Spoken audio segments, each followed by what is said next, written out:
In Shaanxi province there is a place known as Zhaogu village, where the house of the Song family resides. In this small village, the Song family has stood tall as a prestigious clan for 100 years, glorified by the white jade sword, the pride of Zhaogu village. People nicknamed the head of the Song family the Righteous Sword, and he lives up to the name with a character that matches it. The head of the Song family, the Righteous Sword, is known as Song Buzhong, and for many years he has been confident in all that he does. However, he now has one reason to worry: Song Baek, the second child of the Song family. On the training ground, the young lad, who has stopped drinking breast milk, trembled as he held his sword. After a while he told his dad that he couldn't take it anymore, and Mr. Song yelled at him, "Baek, you brat!" Is that what to say as a child of the Song family? The warriors of the household who were also training were used to their father-son scenes but felt Mr. Song was being too harsh on Baek, considering he was just 7 years old. However, there was nothing they could do. On the other hand, the firstborn son of the Song family, Song Young, trained with mana emanating from his body. He swung his sword skillfully with ease and zero stress. One of the martial arts students remarked, "The eldest son is quite the genius, isn't he? Because at such a young age, he has already mastered the Song family's techniques." On top of that, they said he was already acquainted with the 3 classics and military tactics. Compared to the eldest son, the second son is really lacking. Mr. Song was still forcing Baek to train despite the fact that he was tired. One of the students whispered to another that Mr. Song should wrap up the training with his child because if he kept this up, that person would come. However, Baek still wasn't getting it right, so Mr. Song yelled at him again. Suddenly, a lady with red eyes and an overpowering presence arrived and told him to stop already. Indeed, this was the person the students were referring to. There's a saying that goes, "After God, the fear of women is the beginning of wisdom," and upon seeing her, Mr. Song trembled. He stammered, "Ma'am, what are you doing here?" Baek was overjoyed to see his mom, so he ran to hug her. Mr. Song then said, "Ma'am, if you keep coddling him like that, Baek will end up being weak." But Mrs. Song glared at him and replied, "Baek is only 7. What more can you expect from a child that young?" He was whining like a dog on a hot day. Mr. Song retorted that Baek is a child of a warrior family, so he needs a bit of discipline. In a fierce tone, Mrs. Song replied, "And so what? Is that how you want to raise him? The same way you raised young A 13-year-old child who doesn't even think about his mom and just trains with a sword would have no charm at all. Young A was such a cute kid, now look at how you turned him into a dull son due to your harsh training." Mrs. Song said that their eldest son, young A, followed the ways of the world, but she wouldn't raise Baek like that. Meanwhile, young A stopped training and, seeing them having their daily argument, looked up at the sky and said he was happy for such a lovely family. On that same day at night, there was a sudden downpour, and Mr. Song, who was taking a stroll, wondered what was with the sudden rain. It didn't seem like it would stop soon, and if it continued like this, he would have to skip training. If he made them train in the rain, his wife, Mrs. Song, would give him an earful, and it would definitely be chaos. As he strolled, he looked at his jade sword and said, "Honestly, it's not fair to just blame Baek for not doing well in training. I'm neglecting my own training too for someone thinking of raising warriors." He then grabbed his mighty jade sword with a firm grip, unsheathed it, and began training. The aura of his skill and mana alone felt like the Third World War. Indeed, he was worthy of being the head of the prestigious Song family. While he trained, young A came with an umbrella and watched Mr. Song. He interpreted his father's skill and stance, saying, "Roots that grow deep in the ground aren't afraid of frost. The evergreen can only be obtained by enduring bitter colds and fierce winds. That's what loyalty and nobility are all about." Young A noted that the path of his father, who has reached the 8th form of the Song family martial arts, is incredibly verdant. By now, Mr. Song was done training, so he sheathed his sword. With a sigh from training, he asked young A what brought him here at this late hour. He replied, "The general was looking for you, so I came to let you know, father." "The general?" Mr. Song asked, and Young replied, "Yes, he said that some old lady asked to be sheltered from the rain for a bit." Mr. Song inquired what an old lady was doing at their mansion at this hour. Young explained that they shouldn't let outsiders in carelessly, but since she looked desperate, he decided to ask father, "But if you're not keen, should I tell the guards not to let her in?" "No," Mr. Song replied, "I will go out and see for myself, but before that, I would like you to tell me what your father's path is like." However, young Ah couldn't answer. He was quiet, and Mr. Song thought to himself, "Am I being too greedy?" No matter how talented young Ah is, asking about the secret of the 8 emblems of the Song family is too much. Mr. Song felt that young Ah wouldn't know the answer, but to his surprise, Young was as wise as Elon Musk. He replied, "Father's path is verdant." He continued saying, "The roots firmly planted in the earth endure the storm, so they always endure their greenery." Mr. Song was shocked and amazed at the same time by his son's reply. He then laughed out loud as if it were a comedy show. Mr. Song said that even if young Ah was some genius, that was taking it too far. He was simply talking about the secrets of reaching the peaks of the 8 emblems of the Song family. Upon hearing this, young Ah asked, "Father, what does that mean?" Suddenly, Mr. Song threw the mighty jade sword to young Ah, telling him to take it. Young Ah caught the sword as if his life depended on it. Mr. Song then said, "Starting tomorrow, begin practicing with the jade sword because you are now ready." Young Ah replied, "But it's only the head of the Song family that can wield the jade sword." Mr. Song responded that the jade sword is just a good sword, and a sharp sword should go to someone who can use it properly. "Since I'm in a good mood, I guess I should give the old lady the master's bedroom," he said, before leaving to see the old lady at the gate. Upon arriving, he encountered a lady older than my great-grandma, although I had never seen her. The old woman had a suspicious-looking hunchback that seemed like she was pregnant backward. The old lady said that she was going to Hwajong Temple, wanting to offer a tribute to Buddha. Her son was the most devoted son there ever was, but was dragged off to war and returned as a headless corpse. She said she needed to pray at the temple so her son would forget his foolish mother, allowing her some dignity when she meets him in the afterlife. I, for one, would never allow such a lady into my home, no matter her touching story, but Mr. Song, being who he is, told her to come in. He said to the lady, "I will prepare a room for you, and as for Hwajong Temple, I will send someone to take you there as soon as day breaks." The old lady exclaimed, "Oh dear, such generous treatment for this pitiful lady. With all this good karma, the Song family's head's reputation is probably booming all over Shaanxi. I believe in that rumor that you have a good character.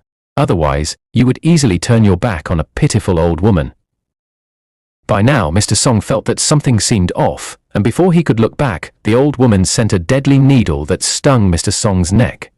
He fell to the floor and asked, "What are you doing?" The old lady replied, "We are just preparing since you are considered a countryside sect, but you rank among the top 3 in Shaanxi province. It would be a problem if you exceeded my expectations." It dawned on Mr. Song that the old lady was trying to kill him. He then said, "It's still too early for me to die." With the speed of light, he sliced her head off, and just like ping pong, her head bounced on the ground. The poison was already spreading, and Mr. Song threw up about 1 liter of blood, exclaiming, "Screw that wretched old hag!" Suddenly, an eerie voice came from the old lady's body saying, "Please do not overexert yourself, Master Song. Since you are poisoned by the 7 treasures rejuvenation powder, the more you move, the more painful it will be." Suddenly, a man emerged from the dead old lady's body through her neck. Mr. Song couldn't believe his eyes, so he asked, "Who are you?" The short man replied, "Does it really matter who I am? After all, the Song family will be exterminated today." Mr. Song snapped, "Shut up!" Then he stood up to attack the man, but the short man said, "I told you not to rush." Suddenly, he grew nails longer than my girlfriend's, and used them to block Mr. Song's attack. The short man's nails were so strong that they broke through Mr. Song's sword, and this scene took him aback. He thought to himself that this short man used deterioration, and that there was no metal strong enough to eat away at steel in the Central Plains. He concluded that the short man's martial arts skill was definitely blood demon technique. The short man, while bending down, told Mr. Song that he was impressive to be able to move like this, despite being poisoned. Meanwhile, Mr. Song thought to himself what a lackey of the demon sect was doing in this countryside. The short man said that something not fitting one's status tends to cause trouble. "What?" Mr. Song asked, and the short man replied, "The white jade sword." He said that the white jade sword, which had taken countless lives during the war, had gained recognition, and that the demon sect leader was impressed by its power and desired it for himself. This meant that the jade sword would become the first trophy of the Central Plains. The short man, while standing with his fingers, said that the first honor of the demons would be bestowed on the blood demons. Mr. Song gritted his teeth as he thought that the demon sect's members were on the move again, and that this short man was probably the vanguard. Therefore, the demon sect bastards would invade anytime soon, and if it continues like this, the Song family will not be able to avoid destruction, just like the short man said. Fortunately, the white jade sword is in young R's possession. Mr. Song held his sword firmly, with mana emanating from him.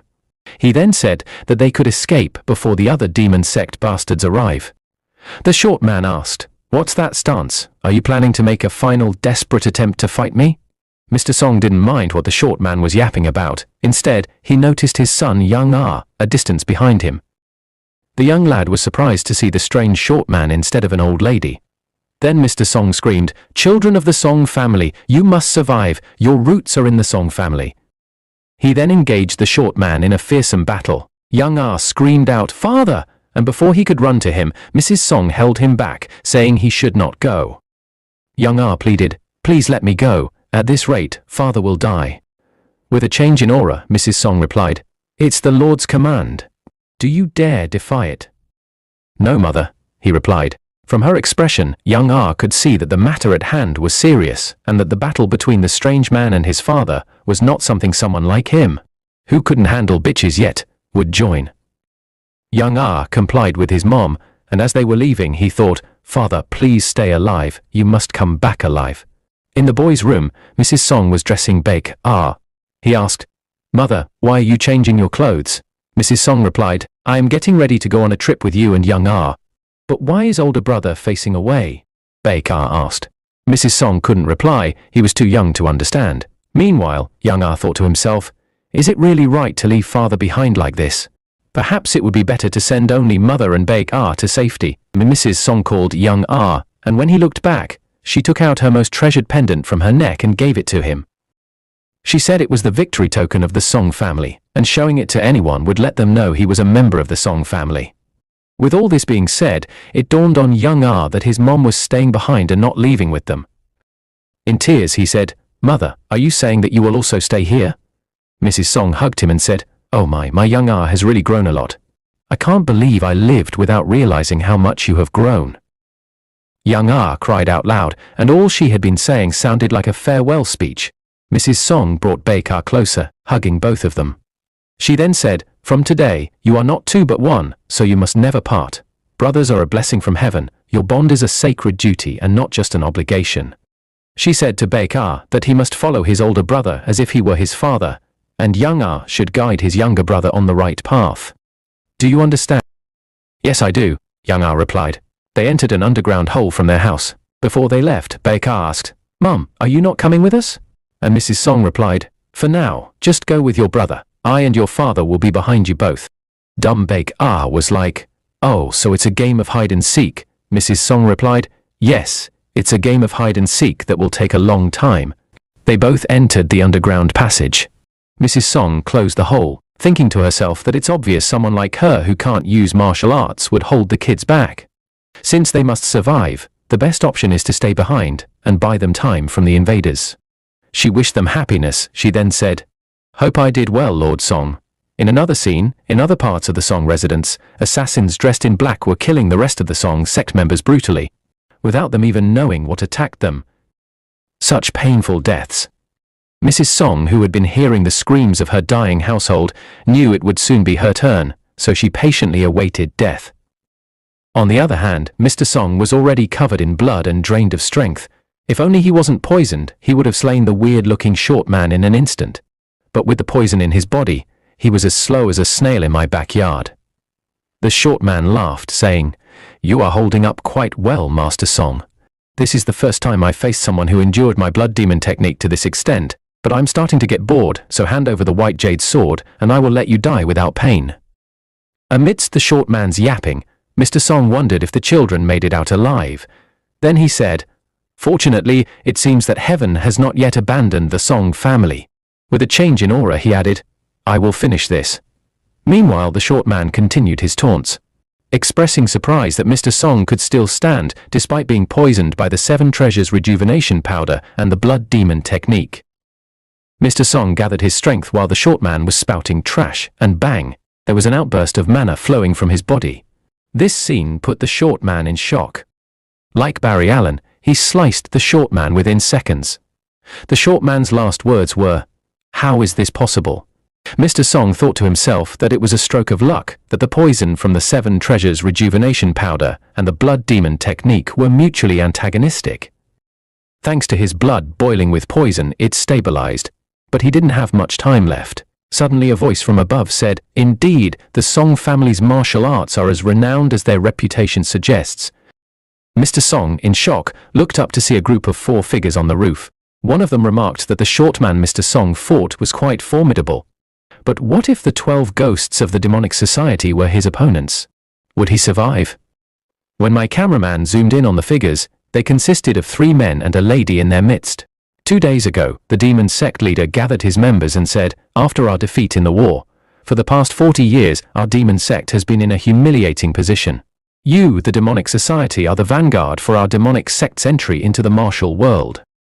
The demonic sect leader told his members to bring him the Song family's white jade sword as the first trophy, and that the destruction of the Song family would mark the end of their era of humiliation.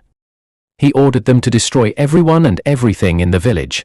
Now, back to the present, Mr. Song said to himself that he had to hang in there just a little bit longer. He then asked, "What are the dogs of the demon sect doing here?" They didn't reply, instead looking at him with zero emotions in their eyes. Then the man with the long moustache said they should kill Mr. Song quickly before their lord arrives. So they all jumped from the roof, aiming to attack Mr. Song. Meanwhile, baek and young were still going through the underground passage. After running for a while, baek said, "Hey big brother, can we go a bit slower?" But young replied that he should hang in there. Suddenly, baek fell to the ground. Young asked him what he was doing, and he replied that he didn't want to go. Young insisted, "Get up, we don't have time for this." But baek maintained he was tired and couldn't go any longer. He said he would wait there for their mum. Angrily, young dragged him by his arm, forcing him to move. Suddenly, they heard a thudding sound in the passageway. Young wondered what was happening, and before he could reason, baek said, "Big brother, I can see outside," while pointing in that direction. They peeped through the hole and saw the bodies lying around. Anyone listening would think that Mr. Song would be dead by now. Instead, he was using the members of the demonic sect for sport. Mr. Song had slain 2 out of the 4 demonic sect members, now remaining 2. The hefty man wearing a weird mask jumped into the air, screaming, "Die, Song Bujong!" But before he could land, Mr. Song sliced his arm off as if it were an onion. Upon seeing her comrades taken down one by one, the busty-looking lady joined the fight. My fellow men of culture would be happy to die at the hands of such a pretty lady. She said to Mr. Song, "You are trying so hard even though you are dying. A persistent man is not popular." Then she jumped into the air to attack Mr. Song. But she quickly paused mid-air when she noticed something different about him. She could see the sudden change and massive mana emanating from Mr. Song's body. She remarked that he was on the verge of death, but his overwhelming pressure alone could kill a person. Suddenly a voice from above said, "Foolish fools, I told you that Song Bujong is not an easy opponent." She looked up, and there was their lord, the lord of the 12 ghosts of the demonic society. With a mean look, he commanded the warriors of the demon sect to leave. Then about 10 assassins holding chains descended from the sky to attack Mr. Song. It was a pitiful scene, not for Mr. Song, but for the assassins. He screamed out loud, "This place is going to be your grave. I won't let anyone escape." With lightning flashing from his eyes like Thor, he engaged the assassins in a fearsome battle. Upon seeing this, the busty-looking lady exclaimed, "No way! Is Song Bujong's martial arts this powerful?" She had heard rumors but never thought it would be like this. The Lord of the 12 Ghosts laughed out loud and said, "Mr. Song is just playing with them. He hasn't even gotten serious yet." The busty-looking lady was shocked to hear this. She then said, "My lord, if you could just give us a little more time, we will kill him." But the Lord of the 12 Ghosts unsheathed his sword and said, "Let's see how much you have improved, my old friend." It turned out that Mr. Song and the Lord of the 12 Ghosts were once close friends. He joined the assassins in fighting and said to Mr. Song, "You're still stuck at the 8th rank." As they clashed their swords, the Lord said, "It's been a while, Song Bujong." Mr. Song was shocked to see him, and the Lord of the 12 Ghosts said, "Me fighting you isn't about personal dislike. I hope you're not already out of strength, Song Bujong." They both clashed in a thrilling battle so fast that only the wise could see. The busty-looking lady watching them fight thought, "This is unbelievable. Why is their lord using the same martial arts as Mr. Song? Their skills and stances were so similar, as if trained by the same master." The lord said to Mr. Song, "Your Song family martial arts are still impressive." Mr. Song replied, "How can you say that after fleeing the sect?" The Lord of the 12 Ghosts said, "Yes, I am a mere escapee. A healthy pine holds significance only when it's healthy." And bang, he used his sword to cut through Mr. Song's left hand. Baek screamed out loud upon seeing this from the tunnel's hole. The evil lord heard the scream and looked in the direction of the sound. Tears rolled down from the children's eyes as young covered his younger brother's mouth so the invaders wouldn't hear him. Suddenly, one of the assassins called out to the lord, telling him they had captured Mrs. Song. They surrounded her as she sat on the floor. Mr. Song, upon seeing her, screamed out loud, "Madam, what are you doing here? What about the children? I thought you escaped with them." But Mrs. Song couldn't reply because she did not want the demon sect to chase after the kids. Mrs. Song's hands were tied behind her back, and with a sad look she bent her head. The evil lord then said to her, "It's been a while. I didn't want to meet you like this." With a disgusted look, Mrs. Song replied, "You're still as foolish as ever." She said to the evil lord, "You must have realized by now that you won't gain anything this way, and in the future, you won't achieve anything either." After a short pause, the demon lord replied, "Well, those are some pitiful last words." Upon hearing this, Mr. Song, drained of strength, knew what was about to happen. His eyes shone with fear, and with tears rolling down Mrs. Song's face, she said to her husband, "My heaven, I'm really glad I got to meet you." In an instant, the demon lord killed her. Mr. Song yelled his guts out, consumed with agony as he ran toward her. Mr. Song reached his wife's lifeless body and cradled her in his arms. He then said to the demon lord, "Why did you kill my wife? She had nothing to do with this." The lord replied, "Didn't I tell you? I have no personal grudge against you. You're at fault for possessing something beyond your means and for not having the strength to protect it." With dead eyes, Mr. Song responded, "Is that really the only reason?" Suddenly, purple mana began emanating from Mr. Song's body. With a change in aura, he commanded his sword from a distance, and it came flying towards him. A bang followed, as Mr. Song was covered head to toe in purple mana. This skill was called Shadowless Strike. When the demon lord saw this, he was taken aback. How could he use this powerful technique? The Shadowless Strike is a pinnacle technique that can only be performed at the 9th level of the Song family martial arts. Could his rage have allowed him to break through the barrier from level 8? The demon lord wondered.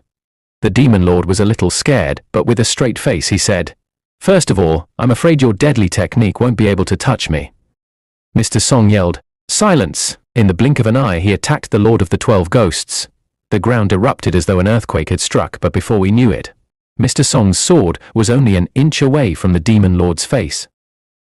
The demon lord said, "I told you, your technique won't reach me." It turned out that the other assassins had used their chains to hold Mr. Song down, stopping him from reaching the demon lord. In the face of death, Mr. Song said, "One day, the children of the Song family will surely cut your neck. I look forward to it," the demon lord replied, and with a bang, he slayed Mr. Song. The demon lord said he never wanted to settle his score with Mr. Song like this, but had no choice, since his superiors had ordered him to annihilate the Song family. A few seconds later, one of the assassins came to tell the demon lord they had discovered a secret passage beneath the Song family residence. A passage," the lord muttered. He thought to himself, indeed, settling a score like this is no fun. He recalled the scream he had heard earlier within the walls and thought it must have come from Song Buzhong's children. Now, he had a more fun way to settle his score with Mr. Song, when the children grew stronger. The Lord of the 12 Zodiac Ghosts told the assassins they would be heading back. "Is it all of us?" one of the assassins asked. The busty lady added, "What do you mean by we are leaving? It's clear that the Song family children fled with the white jade sword and the secret manual. If the higher-ups find out we let them go, there'll be trouble." The demon lord replied, "You do realize that the white jade sword and the Song family's martial arts are merely pretexts, don't you?" The Lord of the 12 Zodiac Ghosts explained that from the beginning, he had no intention of indulging the whims of the higher-ups. The busty lady reminded him that the demon elders wouldn't stay silent about this. With a dry laugh, the demon lord said, "You have to endure that much trouble to savor the joy 10 years from now." Then he began to leave. The busty lady thought to herself, what the hell is my lord plotting? She couldn't figure it out, but the lord of the 12 zodiac ghosts knew that 10 years from now, the children of the Song family who survived would surely grow stronger, and that would be the best time to settle his score with the late Mr. Song. Sometime later, in a small wooden hut, baek cried out, "Why did you do it? Dad was in pain, so why did you run away? Why, big brother? You're strong, so why didn't you help Dad?" Tears rolled down baek's face and he said, "I can't forgive you, you coward." Young who had been quiet, hugged his little brother to console him, but baek angrily pushed him away, calling him a coward. Young didn't let go though. Instead, with tears in his eyes, he promised that as an elder brother, he would definitely avenge their parents. Baek yelled, "We don't need revenge. Let's just go back to Mom and Dad." He cried out like someone who had witnessed his parents' death. A few days later in Beijing, young and his younger brother covered themselves with cloaks as they walked through the city. The once rich young masters were now orphans and hadn't eaten since the previous day. As they walked, baek couldn't resist the aroma coming from a nearby shop. He glanced in the direction of the smell. Young noticed and asked if he was hungry, but baek, with a frown, didn't reply. Since that day, baek had remained silent for several days. Is his heart still not settled? Young wondered. Then, with a sigh, he said, "All right, don't go anywhere and wait here." He told baek he would go get something to eat. Baek's expression showed he was scared to be alone, but since he was still angry with his elder brother, he couldn't say anything. In his mind, though, he was thinking, "No, big brother, don't leave me alone. I don't need to eat, just stay with me." But young couldn't hear his thoughts, so he was gone. As young went to look for food, he was cornered by some thugs. They noticed the finely wrapped sword that young carried and tried to snatch it from him. He ran as fast as he could, and the thugs chased after him. After running for a while, young managed to put some distance between them. As he tried to catch his breath, he fainted in front of a man and his little disciple. The young girl was worried as she tried to tend to young Her master then said, "Since my disciple has taken a liking to him, we must save him." The young girl snapped, "Master." The man told her to be quiet now because he wanted to check young pulse. After checking, the unknown master thought to himself, "Fortunately, this boy just collapsed from exhaustion after using up his energy. Judging by his build, he seems to be the child of a well-trained martial artist. But what could be the story of this child?" The man wondered. All of a sudden, the unknown master saw the symbol from an opening on the sword that young carried, but before he could look further, 3 people appeared, and one of them said, "Finally, we caught you. You sneaky brat." The thug, with a bald head that shone like glass, told the unknown master to hand over the sword, claiming it as his own. The unknown master stood up and replied, "You think this sword is for you?" The bald thug answered, "Yes, it's mine. If you interfere, you won't get away unarmed, old man." The unknown master, with anger and a change in aura, then said, "Do you think the white jade sword, which has taken the lives of countless demon sex scums, belongs to the likes of you?" The unknown master's aura alone pushed the intruders back, and they couldn't move. They exclaimed, "Who the hell is this old man?" Later in the evening, baek was still staying at the spot where young told him to wait. He held half of the Song family heirloom that was given to him with hope that his brother would use it to find him. A few days earlier, after escaping from the massacre of the demon sect, they made a camp in an open space in the forest. Baek quietly sat on a log of wood, while young roamed about to keep watch. Baek didn't want to speak with young Instead, he muttered to himself, "What are you doing? I'm trying to sleep, but you are so noisy as you walk about." Young said they needed to be quiet, because there might still be some demon sect pursuers, yet he was the loudest one there. Baek watched his big brother, but when he noticed that young was about to turn around, he dodged and pretended that he didn't want to see his big brother. He muttered again that he would never forgive his coward brother. Young walked toward Baek and with a thud, he broke the pendant and gave one half to Baek. Young told his little brother that it was the Song's family heirloom, the dragon emblem, and if they were to part ways, that was the only thing that would remain. He sat down on the same log of wood and told Baek that he would never abandon him. Now back to the present, Baek was still waiting for young since he left. He cried, feeling that his big brother had abandoned him. Then he cleaned his tears and stood up to venture on his own. Coincidentally, The unknown master, who had taken the unconscious young Ah in his carriage to treat him, passed by baek but didn't see him. After walking for a while, baek concluded that his big brother had abandoned him. Dear listeners, I want to introduce you all to the 4 sages of Janghu. In the 40 Years' War between the righteous sect and the demonic sect, the 4 sages of Janghu referred to the 4 strongest masters of the righteous sects who distinguished themselves on the battlefield during that war. After the war of the righteous and demonic sects, the 4 sages retired and established an academy, such as the Murim Academy. This is the sacred ground of the righteous sects. It turns out that the unknown master who saved young Ah is one of the 4 sages of the righteous sects. At the Murim School of Medicine, in a room with 2 doctors, the unknown master and his disciple, young Ah was being treated with bandages wrapped all over his body. He begged them to let him go, saying that his younger brother was waiting for him. The unknown master said that he was sorry. If he had known he had a younger brother, he wouldn't have brought him in rashly. He urged young Ah not to worry, stating that he had sent people to look for baek, so they should just wait for now. With tears rolling down his cheeks, young Ah said that he needed to go quickly. His younger brother was waiting for him. The unknown master, with a reassuring tone, said, "Don't worry, I will definitely find your brother." He swore on the name of the 4 sages of Janghu. The little girl added, "That's true, my master never lies."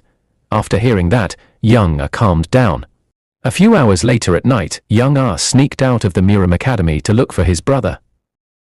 As he was leaving, he thought to himself that although the promise of one of the 4 sages is absolute, there is no time to waste, so he left. Some time later, after running some distance, young Ah wondered just how deep they were in the mountains. He had been running for a while, yet he still had not sighted any flat land. Now he understood why the location of the Murim Academy wasn't known in Janghu. As he continued running, he saw a man approaching from a distance. He was shocked to see the man with 3 swords, 3 blades, and an unusual outfit. Young Ah felt he had heard about this man before. In any case, he must be a martial artist, so young Ah decided to act naturally. He believed that there shouldn't be any evildoers near the academy.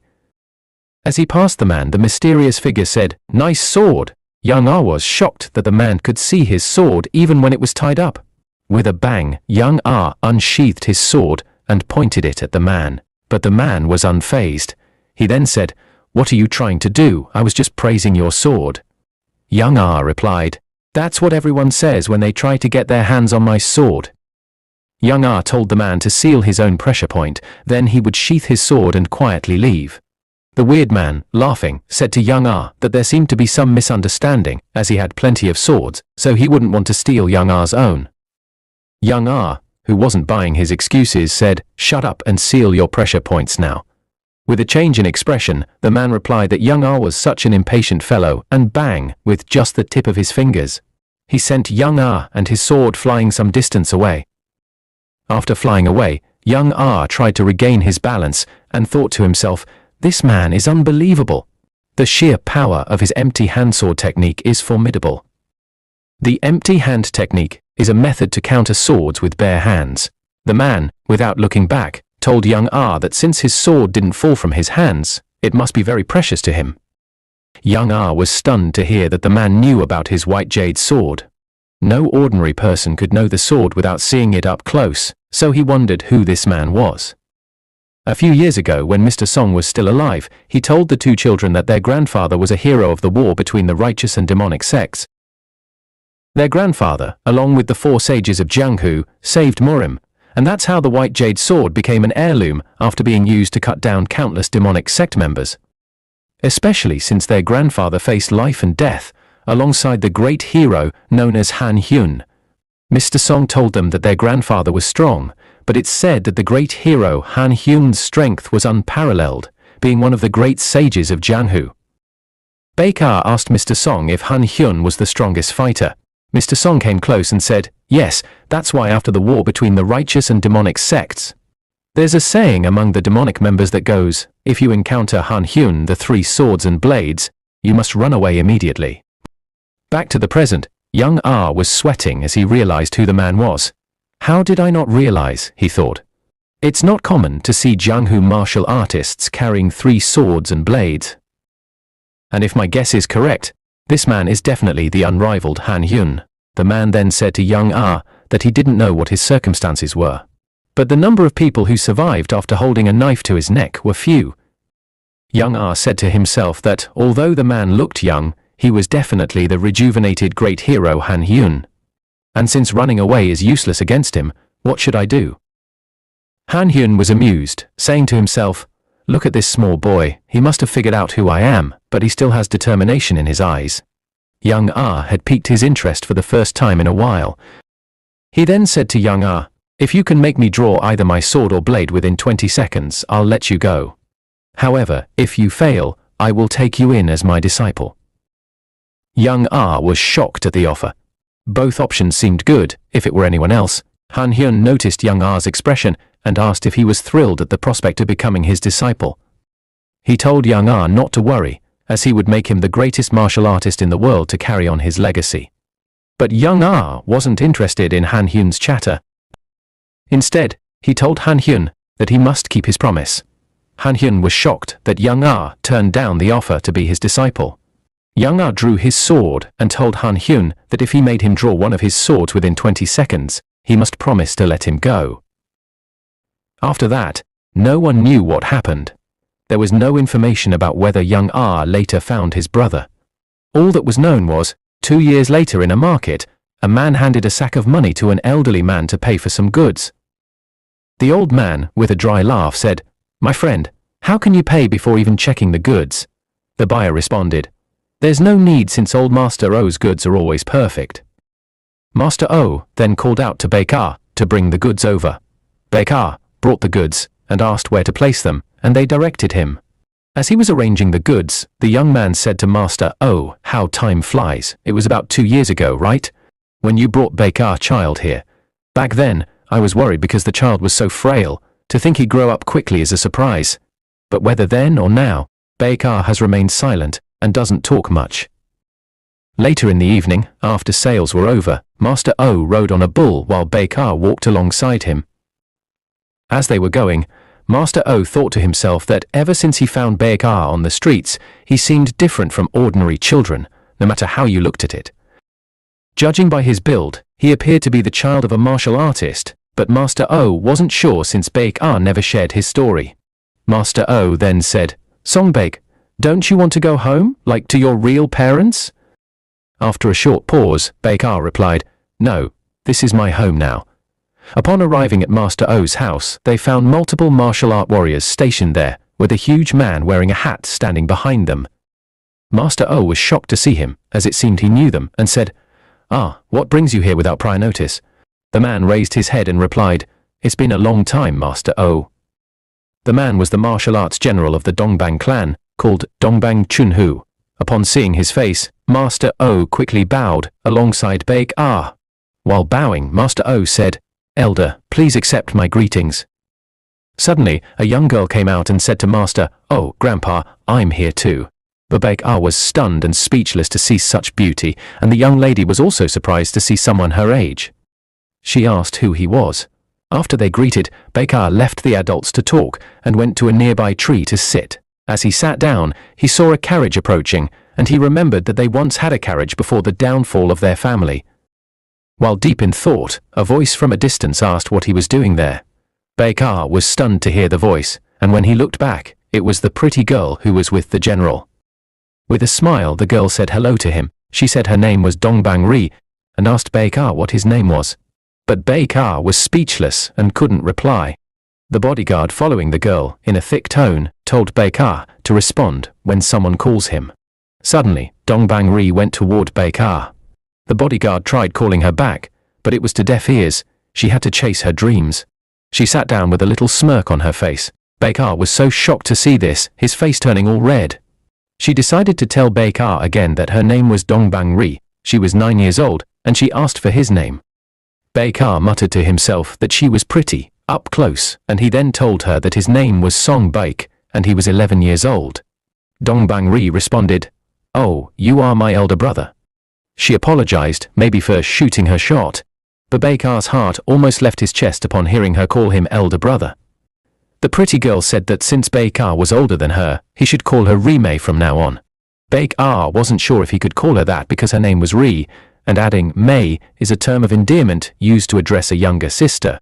Lady Ri, while kneeling, decided to shorten baek-ah's name to Song-ga. She asked baek-ah if he was feeling sick since his face had been so red, and she touched his face to check his temperature.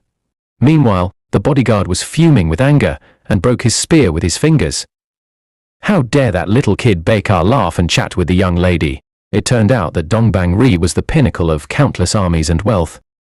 With over 1 million soldiers under her command, she held power second only to the emperor himself, and she was the only daughter of Grand Marshal Dongbang Chunhu. The bodyguard was confused and surprised at the same time when he saw Lady Ri laughing. He couldn't remember the last time he had seen her laugh genuinely, perhaps since her mother passed away. He thought to himself that all the soldiers would love to see this kind of smile from the young lady. The bodyguard had been worried when Lady Ri insisted on coming along on this trip, but it seemed to have turned out well. After a few chats and a little romance, Lady Ri entered her carriage. From the window she called out to baek-ah, telling him they should play again next time.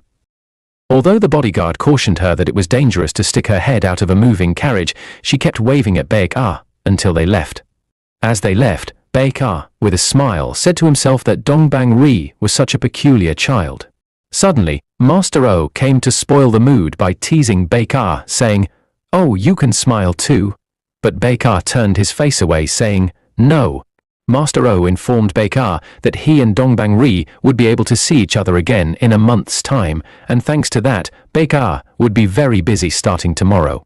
Master O told baek-ah it was cold, and they should go inside. Baek-ah ran after him. Dear listeners, Master O is a swordsmith, which is why General Dongbang Chunhu came to visit him. As they went inside, Master O began working on a very long and huge sword, which seemed like General Dongbang Chunhu's. Baek-ah came over, telling him he brought some water for the smoothing of the sword, and Master O commended him. Then he told Baek-ah to come closer, as he wanted to show him something. He showed Baek-ah the long sword and told him that this was what they would be preparing starting today.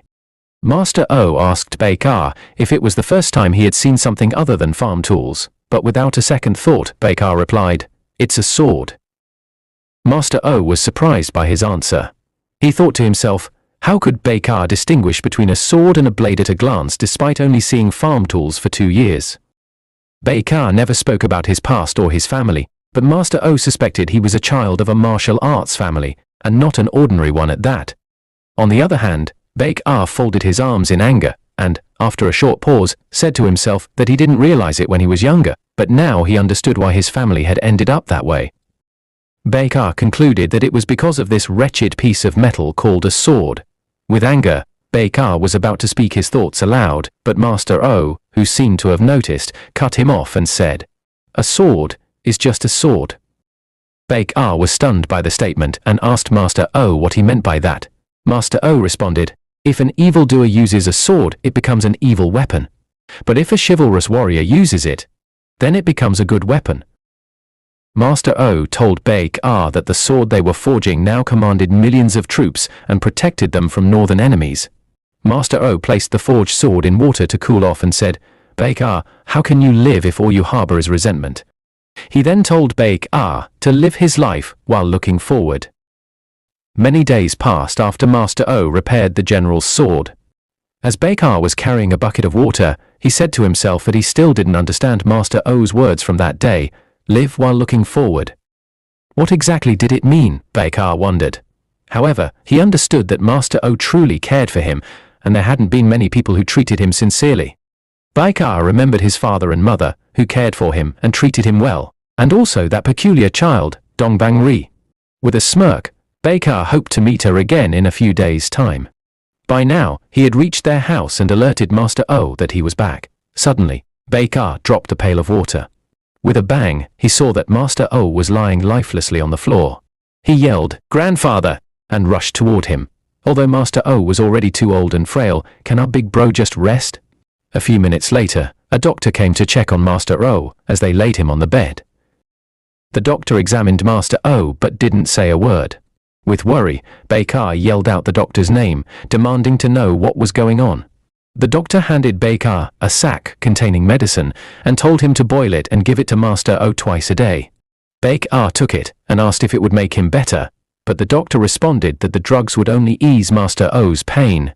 Upon hearing this, Baek felt as if his spirit had left him, realizing that Master O couldn't be saved. As the doctor was leaving, he told Baek that Master O was a good man and should be buried in a good place. Uncontrollable tears rolled down Baek's face at the sad news. Back in the house, old Master O woke up and, using most of his strength, got up. After a short silence, Master O looked up at the ceiling and said that even the heavens are indifferent. If only he could have held on until the general's sword was completed. He felt sorry for Baek. Suddenly, he heard a clanking sound like someone was fighting. Wondering who it could be, he went toward the noise.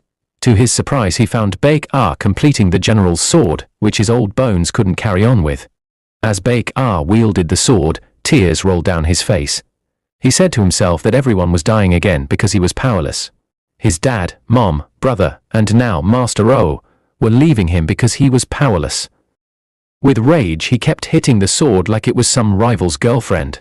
Baek vowed that he wouldn't let anyone go like this again. Never again would he let anyone leave him. Master O entered the swordsmith room, watching Baek, who hadn't noticed his presence. About 2 years ago, a doctor had told Master O that he probably wouldn't live more than a year, and that he should let go of everything and live comfortably. But Master O never really had any regrets about life. However, the sorrowful eyes of Baek, a poor orphan, moved him deeply. He thought it was the whim of an old man nearing death, believing he had taken Baek in. But it turned out that Baek had taken him in. As these pitiful thoughts ended, Master O, still standing at the swordsmith's entrance, asked Baek if he thought the sword would shatter that easily with the way he was hitting it. Shocked to see him, Baek replied, "Grandfather." Master O called Baek a loud child, saying he had nearly scared him. Baek asked Master O if he was all right, telling him what the doctor said. Master O responded that the doctor was a quack because 2 years ago, that same doctor said he was on the verge of death, but here he is, with only a few bones falling off. Master O, with a faint smile, urged Baek not to worry, saying that he's still with him. After hearing this, Baek's face lit up with hope, and then bang, Master O reprimanded Baek for laughing, even after he tried to break a treasured sword earlier. Baek, a little scared, replied that he was only trying to complete the sword. Master O, with a warm smile, responded that he was joking and commended him, saying that he managed to make quite a good sound from the sword. Baek was relieved to hear this, and it seemed he was truly getting better at swordsmithing. Master O then said to Baek that he would be the one to finish the general's sword. He was stunned and asked if the old man was serious. Master O said that Baek couldn't keep doing menial jobs and that he believed Baek could now handle an advanced job like swordsmithing.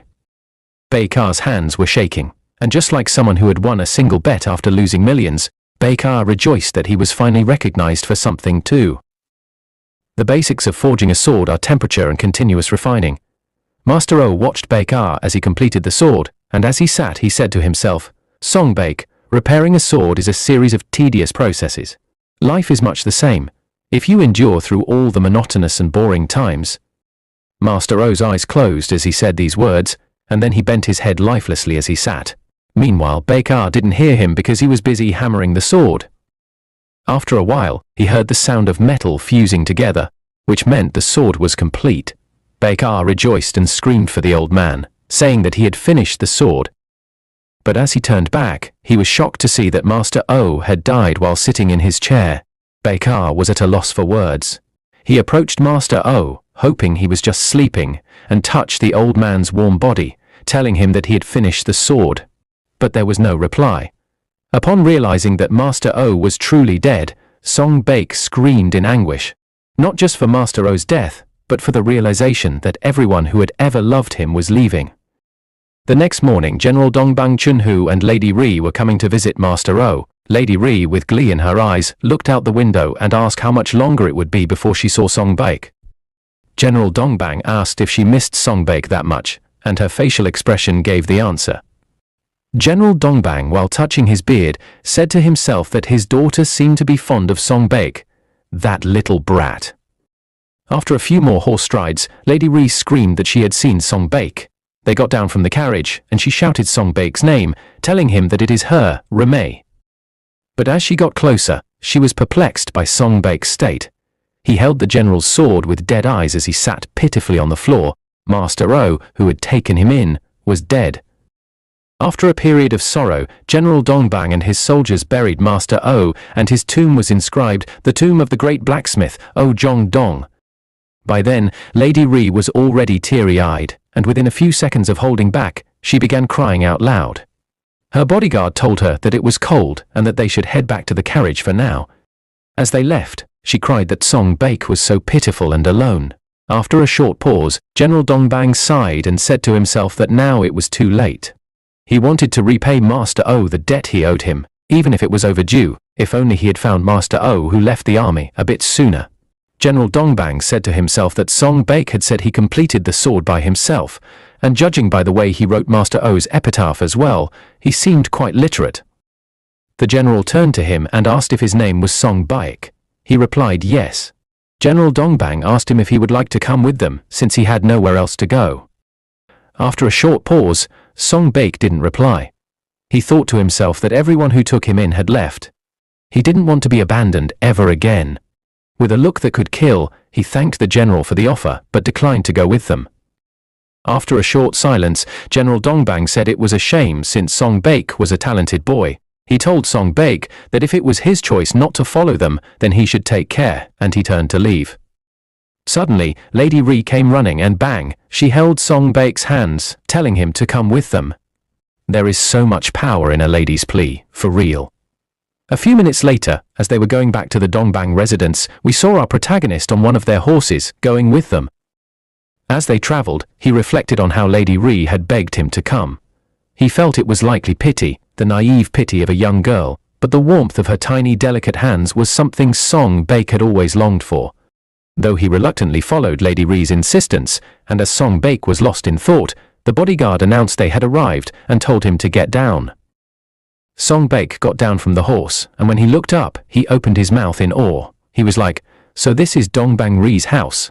The house was so big that even Googleplex in California would feel ashamed next to it. They entered the mansion and a lady said, "Welcome back, master." It was Lady Ri's nanny who ran to hug her upon seeing her. After that, about 100 maids echoed, "Welcome back." Song Baek, upon seeing this, was perplexed. It was so incredible. He thought their Song family residence was fairly large, but it didn't compare to the Dongbang residence. After a short silence, the maid asked her master who the boy was, and Lady Ri replied that he is her Song Baek. Both the nanny and the maids were shocked that Lady Ri had nicknamed the boy already. General Dongbang, with a commanding voice, said that Song Baek was a child he had brought with him.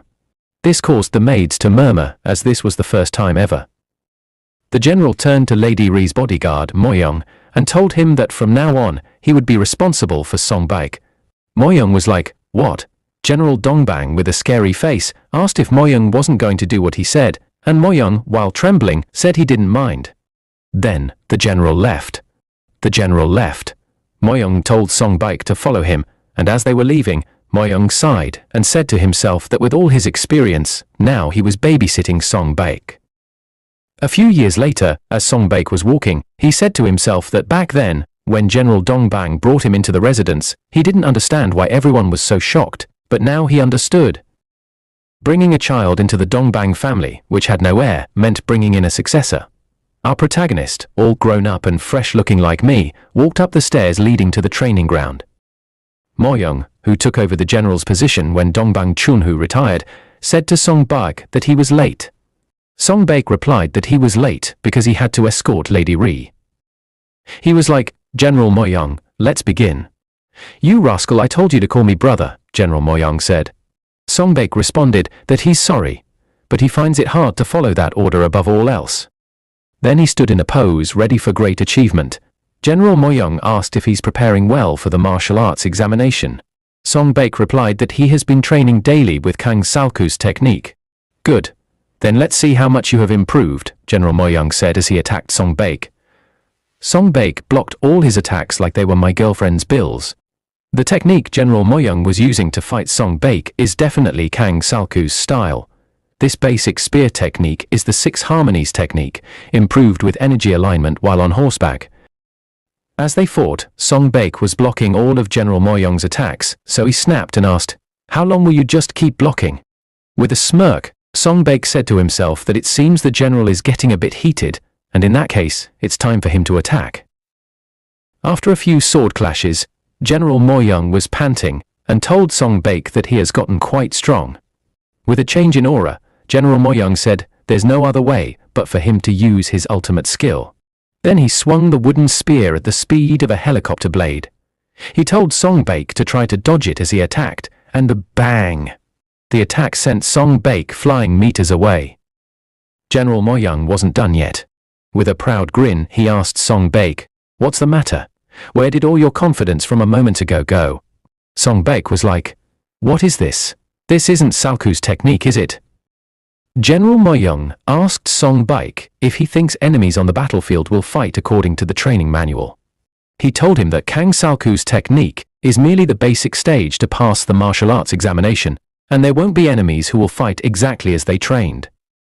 He reminded Song Baek not to forget the reason for his existence, and as he charged up his skills, General Moyoung attacked Song Baek again. Song Baek blocked it, but the weight of the attack was immense, and at this rate, his weapon wouldn't stand it. Bang! His wooden spear broke into two. This technique, without a doubt, was the battlefield spear technique. As Song Baek's mind raced with thoughts, General Moyoung told him it's not over yet, and launched another attack. Song Baek, on the other hand, dropped the other half of his broken spear, now holding only one. The general, whose attack was already in motion, was shocked to see this. Without realizing it, he aimed to kill, and now he couldn't stop his own attack. He yelled at Song Baek to evade, and bang! All we saw was smoke and dust. As it cleared, Song Baek blocked the deadly attack, with just the tip of his broken spear like some martial arts lord. He used the Song family technique that his father taught him when he was younger, and the general opened his mouth in awe. A few minutes later, after the training, Song Baek leaned on the wall, waiting for someone. He brought out the Song family heirloom, which he had kept since his brother left him. Song Baek never wanted to remember, neither the Song family technique nor the heirloom. Suddenly, Lady Ri, who had grown in all parts of her body, especially her chest, said to Song Baek that it's been a long time since she saw the necklace with him. Song Baek quickly hid it and asked her if she's already done with what she was doing. Lady Ri didn't reply. With her face all red, she frowned like an annoyed girlfriend, then turned back and said she must have mistaken Song Baek for someone else. He was confused and asked her what's wrong, wondering if he did something that annoyed her. With a sharp look, she turned back and asked, "Did you really not understand, Master Song?" Lady Ri said it had been so long since she was out, but this was just great. The person she was supposed to meet didn't even show up. Song Baek was speechless for a while, then he called her Ri-mei. Lady Ri was shocked to hear the name only Song Baek could call her. With a smirk, she asked him to repeat what he just called her, teasing that she couldn't hear him well. Song Baek, with his face all red, told her they should stop joking around and to give him a break. He told her they would get scolded by the nanny if Lady Ri hugged him whenever she wanted. And bang! Lady Ri held Song Baek, pulling his hand so close to her chest. Song Baek blushed and was perplexed at the same time. He stammered, "What are you doing, Ri-mei?" Lady Ri asked him, "What's the big deal? You've given me piggyback rides before." Song Baek replied, "That was when we were still kids." And Lady Ri asked him what he thinks of her now. For a while Song Baek couldn't reply, because he knew she was confessing her feelings to him. Then he remembered when he was newly brought to the Dongbang residence, the old nanny warned him not to get any ideas. She told him that the other servants might think he was adopted as a son, but he was just a plaything for Lady Ri. So she told him that he must and should only act like a plaything, and Song Baek promised to keep that in mind. Now, back to the present, Lady Ri went closer to Song Baek and asked what he thought about her now. After a pause, Song Baek bent his back for her to hop on so he could give her a piggyback ride. Lady Ri, with fret, asked what he was doing. Song Baek replied, "It's obvious. You asked me how I feel, and I still think of Ri-mei as a kid. Come to think of it, I don't mind giving you a piggyback ride." Song Baek's statement really got her angry, and in anger she said, "Enough, I'll go by myself." But he chased after her, saying he'd give her a piggyback ride. She insisted he shouldn't follow her, but Song Baek, our guy, knows how to roll with a lady, so he tagged along. On the other hand, the old nanny had been listening to their conversations, and as they left, she thought to herself that it seems Song Baek is aware of his situation, thankfully. However, Lady Ri's feelings for him are the problem. A few minutes later, Lady Ri and Song Baek went onto a crossover bridge. She gleefully told him to look at the sunset, it was so beautiful. As Song Baek watched her, he thanked goodness that Lady Ri cheered up so quickly. Seeing how she changes so fast, it's remarkable. Dongbang Ri is one of the only two people who treated him well without expecting anything in return, even though he couldn't protect Master Oh. With firm resolve, Song Baek promised that he would definitely protect Ri-mei. Meanwhile, there was a creepy guy admiring Lady Ri's beauty from the foot of the bridge with his two creepy bodyguards. The creepy guy muttered, "Is there such a pretty girl in this area?" The guards asked if they should bring her to him, but the guy replied, "No, a beauty like her shouldn't be enjoyed just once. Besides, she seems to be from a well-off family." The creepy guy licked his lips like a pervert and told the guards to find out where she lives. Outside the emperor's palace, Grand Marshal and former General Dongbang Chunhu was kneeling, waiting for the emperor's orders. General Moyang told him to please get up. He had been kneeling for hours, but the emperor had not answered him. Dongbang Chunhu didn't budge. Instead, he asked General Moyang if he didn't realize that defying the emperor's decree was considered treason. He told General Moyang that if he couldn't bear to wait, he should go back home. General Moyang gritted his teeth and said the Grand Marshal should go to the throne room immediately. He mentioned that the emperor was currently lost in the indulgence created by his advisor, Jiang Maso, and couldn't escape.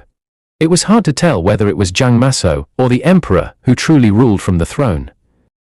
Dongbang Chunhu cautioned him to mind his reckless words. The Grand Marshal told the general that Jiang Maso was always waiting to undermine his authority and would exploit even the smallest mistake to topple him. He added that the emperor is intelligent, and no matter how much Jiang Maso tries to deceive him with crafty words, he will eventually see the truth. Until then, the Grand Marshal said he would wait. Inside the emperor's throne room, the emperor's advisor Jiang Maso sat on the throne. General Song reported to Jiang Maso that the Grand Marshal was still waiting for the emperor's command, and they couldn't come up with any more excuses to delay him. Jiang Maso laughed. "Oh, he's still waiting outside. What an ignorant officer." Advisor Jiang Maso decided to wrap up whatever secret meeting he was having on the emperor's throne. He used the emperor's royal stamp to approve a decree, which one of the eunuchs took out. General Song informed Jiang Maso that he shouldn't provoke the Grand Marshal any further, because if he discovered that the emperor was gravely ill and wasn't the one ruling, his 3,000 troops of Liadong would march toward the imperial palace.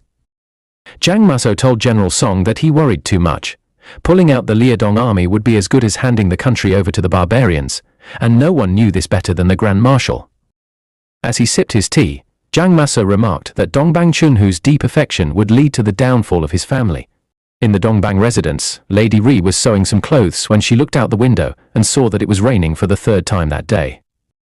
Meanwhile, a man with two bodyguards was approaching the Dongbang residence.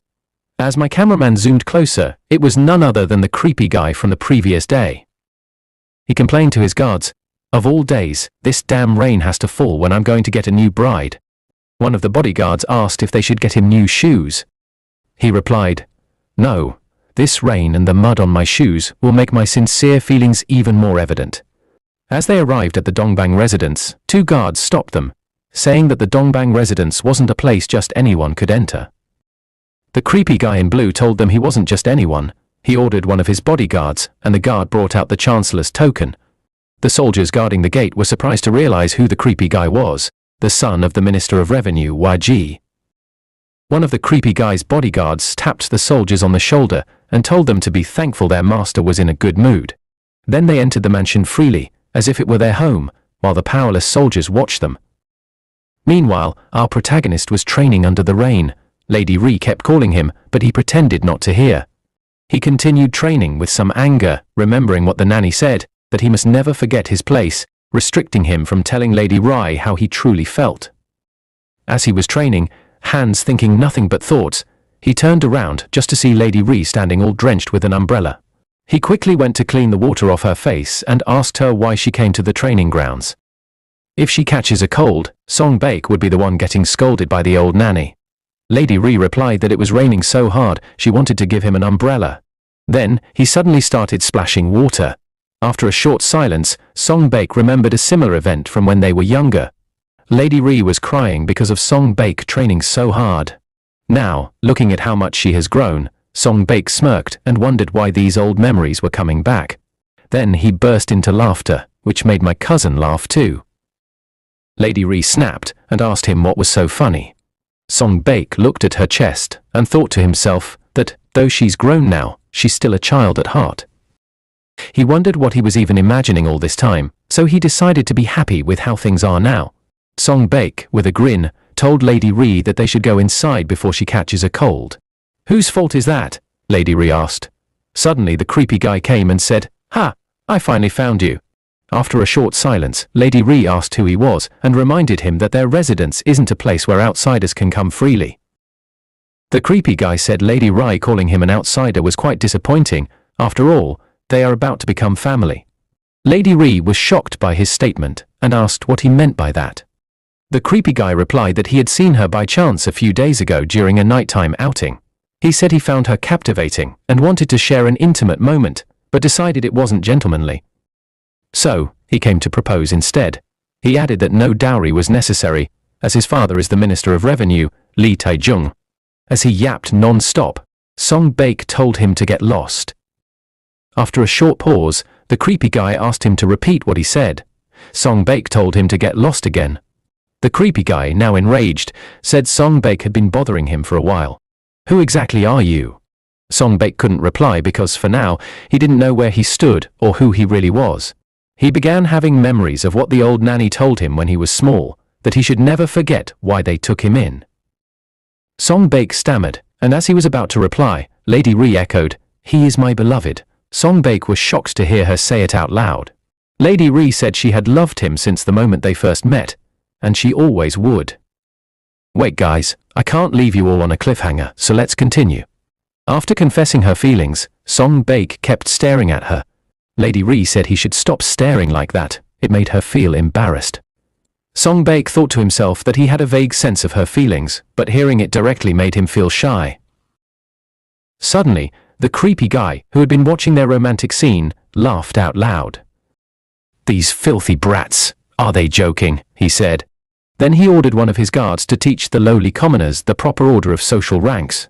The bodyguard replied, "Yes, sir," and in a flash, he attacked.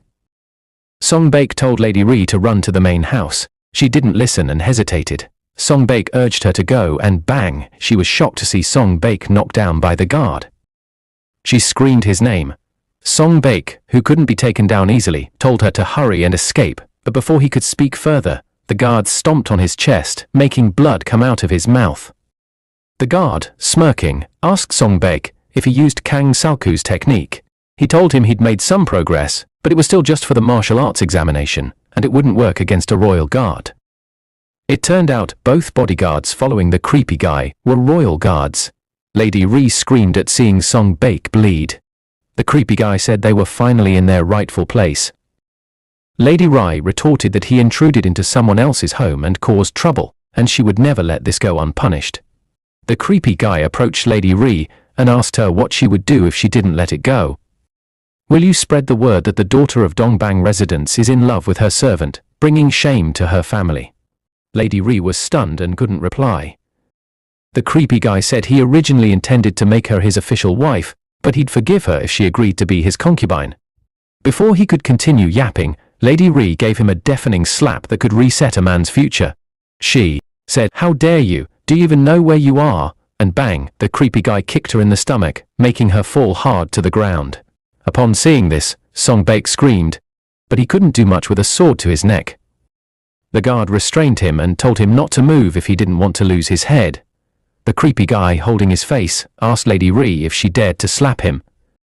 Lady Ri in turn said he would pay for this. With zero emotion in his eyes, a silly thought came to the creepy guy's mind. He laughed like a menace and told the guard to hand him a knife. The guard warned him not to do what he was about to do, but the creepy guy told him to shut up and give him the knife. He said he wouldn't kill her. After taking the knife, he unsheathed it and, with a psychotic expression, told Lady Ri that her face was quite valuable, and he wanted to see how proud she would remain with a scar on her pretty face. The other guard thought the young master was going too far. They were only ordered to threaten Dongbang Chunhu's daughter, and they needed to stop this crazy guy. The creepy guy approached Lady Ri, pointing the knife at her. He told her not to move, or she might hurt herself. Lady Ri made a sad face as she sat on the floor, and the creepy guy laughed, saying, "Now that's a face worth looking at." He urged her to cry a bit more to make sure he was satisfied. On the other hand, Song Baek, with a sword at his neck, gritted his teeth with dead eyes. He swore to protect Lady Ri and to keep her bright smile safe. In his anger, he didn't mind the sword at his neck and began forcing it through, making blood pour out. The guard restraining him wondered what he was trying to do. Though Song Baek was a minor warrior, killing a member of the Dongbang family would cause big trouble, so the guard loosened his grip a bit. The guard was distracted for a second, and looking at the creepy guy, he said they had to intervene before Dongbang Ri was harmed. But when he looked back, Song Baek had snatched his sword. He yelled for them to stop him. The other guard insulted his colleague, calling him a fool. How could a royal guard lose his weapon? Meanwhile, Song Baek, driven by adrenaline, ran forward with bloodlust. The other guard stood in a defensive pose, saying he would show Song Baek the true power of royal martial arts. He taunted that a kid wielding a sword was not simply holding it. As he felt he had Song Baek's weak spot, he was shocked to see his attack blocked. Suddenly, Song Baek used his Song family's secret techniques, standing in the stance of a pine tree with green mana emanating from his body. He easily bypassed the second guard, aiming for the creepy guy who is the ultimate side character. The guard screamed for the master to escape. The creepy guy turned to see the commotion, and bang, all he could see was his head falling off his shoulders. A few minutes later, after the rage had left his eyes, Song Baek dropped the sword, trembling at the realization that he had killed someone. He still couldn't believe it, repeatedly asking himself if it was true. Meanwhile, the other guard, watching from a distance, was shocked to see that their master was really dead. In anger, he attacked Song Baek from behind, yelling that Song Baek was going to pay for what he had done. He used his ultimate skill, capable of killing an ordinary warrior in one go. But before he could get near Song Baek, General Moyoung blocked and used his skill, displacement slash, to counterattack. He delivered a powerful blow to the guard's stomach, sending him flying. After that, General Moyoung demanded to know what the emperor's lackeys were doing in the Dongbang residence. As the guard fell, he wondered what the general who had taken over Dongbang Chunhu was doing here at this time. Not being impartial, General Moyoung turned to Song Baek and struck him with his spear, sending him flying. Walking up to Song Baek, he asked if he realized what he had just done. Song Baek, still stunned, stammered, and couldn't reply. In anger, General Moyoung stretched out his hand to slap him, but before he could reach his face, Lady Ri blocked his hand, telling him that Song Baek had done nothing wrong, he was only trying to protect her. General Moyoung insisted on reprimanding Song Baek, but Lady Ri kept begging him, with tears rolling down her face. Seeing this, Moyoung turned away in anger, calling Song Baek a fool as he left. Lady Ri asked Song Baek if he was alright, but he was at a loss for words. All he could say was her name, Rime. Lady Ri hugged him in consolation, telling him through her tears that everything was going to be alright. In another scene, Grand Marshal Dongbang Chunhu was looking through a martial arts book despite someone standing in front of him. It was none other than Minister of Revenue, Lee Tae-jung, whose son had been killed by Song Baek. After a short pause, Dongbang Chunhu said that it was indeed unfortunate that his son had passed away. The minister snapped upon hearing this, and asked the Grand Marshal what he meant by unfortunate. His son was dead, and how would Dongbang Chunhu take responsibility for this? Dongbang Chunhu, with a commanding tone, asked Lee Tae-jung how he dared talk about responsibility in his presence. Seeing the change in expression, a terrified Lee Tae-jung thought to himself that he was dealing with Dongbang Chunhu. His life could end here, but he had to spit out the frustration he was holding. Lee Tae-jung asked how Dongbang Chunhu could be so confident when a warrior from his residence had killed his son. After a short pause, Dongbang Chunhu told Lee Tae-jung to simply get another son since the first one was killed. This statement enraged Lee Tae-jung, who felt he could kill a lot. He pointed at Dongbang Chunhu, asking how he could tell him to get a new son just like that. Suddenly the door swung open, and Lady Ri entered. After reading the room, she knelt, not before Lee Tae-jung but before her father, telling him that Song Baek had done nothing wrong. The fault lay with Lee Tae-jung's son, who had harassed her. A man such as Lee Tae-jung never knew what his son was up to, so he replied, "What nonsense! It's impossible for my son to harass someone." Trying to gaslight her, he told Lady Ri to spill the actual truth and accused her of lying, claiming she couldn't escape the situation with such a story. He demanded the truth, Or else, before he could finish his sentence, Dongbang Chunhu shattered a ceramic cup with his hand. With a shift in his aura, he asked the minister if he was implying that his daughter was lying. Lee Tae-jung, trembling in his pants, said to himself that Dongbang Chunhu, even if old, is still a tiger, and if he's not careful, he might lose his head on the spot. So, he gathered all his courage and told Dongbang Chunhu that the value of life isn't the same.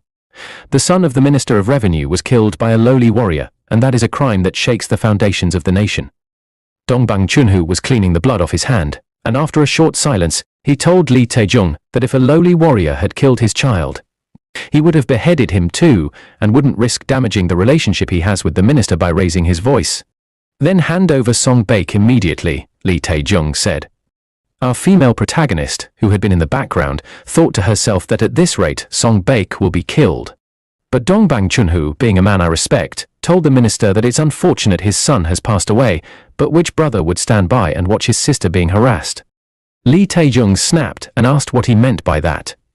Dongbang Chunhu replied that Song Baek isn't just a mere warrior or lowly bodyguard. With a serious look, Dongbang Chunhu told the minister that Song Baek is his adopted son. In the next scene, all we saw were legs moving fast, and when my cameraman zoomed in, we saw that the legs belonged to the old nanny and some maids. They walked up to the house where Song Baek stayed, and when they entered the room, Song Baek was thinking nothing but thoughts. After entering, the old nanny, with her head slightly bent, didn't say a word. Song Baek, upon seeing this, thought to himself that his fate had finally been decided. It was an extreme life anyway, as long as Reme is safe. After a thoughtful moment, he stood and said, "Nanny, it's been a while." He asked if Lady Ri was safe. Suddenly, while bowing, the old nanny said, "Greetings, my lord," and the other maids echoed, "Greetings, young master." Song Baek was shocked and confused by this event. He asked why they were all acting like that all of a sudden, but there was no reply. Instead, the old nanny told Song Baek that she had prepared the bath, and that he should follow her. Dear listeners, for easy understanding and fewer cliffhangers, since Song Baek killed the son of a powerful minister while protecting Lady Ri, Dongbang Chunhu made a statement that Song Baek is his adopted son. And that's the only way he could survive imminent death. An unknown time later, Dongbang Chunhu was having a sip of wisdom from his cup of tea. Then he looked up and told the person standing in front of him that he looked like a completely different person dressed like that. The person was none other than our protagonist, Song Baek, looking fresh in a nobleman's cloth. Song Baek knelt down, greeting Dongbang Chunhu, the head of the household. Dongbang Chunhu said that he had been neglectful since he took Song Baek in. He didn't realize how much he had grown. Song Baek replied, "Not at all. I am grateful for being taken in as an orphan who had nowhere to go." He apologized for causing such worry with the recent incident. After a short pause, Dongbang Chunhu said to Song Baek that he has a lot of enemies. There's no way anyone in his position wouldn't have enemies. He stood up and said that protecting himself from those enemies is already overwhelming, and on top of that, he must also protect his daughter Reme. He asked Song Baek if he understood what he was trying to say. Dongbang Chunhu meant that he couldn't protect Song Baek as well, so instead of abandoning someone he saw as high child, he found a way to save him. Dongbang Chunhu told Song Baek that in 3 days' time, General Moyong will be going to the front line with a new unit, and he should join them. Song Baek, who thought his life would end, didn't know how to express his joy. Even if he might die on the battlefield, at least he had a slim chance of survival. He stomped his hand and told Dongbang Chunhu that he would follow his command. After that, Song Baek left for his room, and as he was walking, he kept going over what Dongbang Chunhu had said. Dongbang told him that he would understand once he got there just how vile humans can be. The Grand Marshal told him that he must kill those vile creatures and bring honor to their country. Song Baek was aware of how vile humans can be, but he had no desire to die yet, even if he became a beast. As he was walking, he noticed a figure, and it was none other than Lady Ri, who stood as if she were waiting for her long-lost husband. Lady Ri ran to Song Baek and hugged him. She asked him, "What will we do now?" Song Baek was speechless and couldn't say a word. Lady Ri, while holding his robe, told him to say something. Finally, Song Baek replied. He told her she shouldn't do this. They're siblings now. Everyone would think that Lady Ri was listening, but a lady in love hardly listens.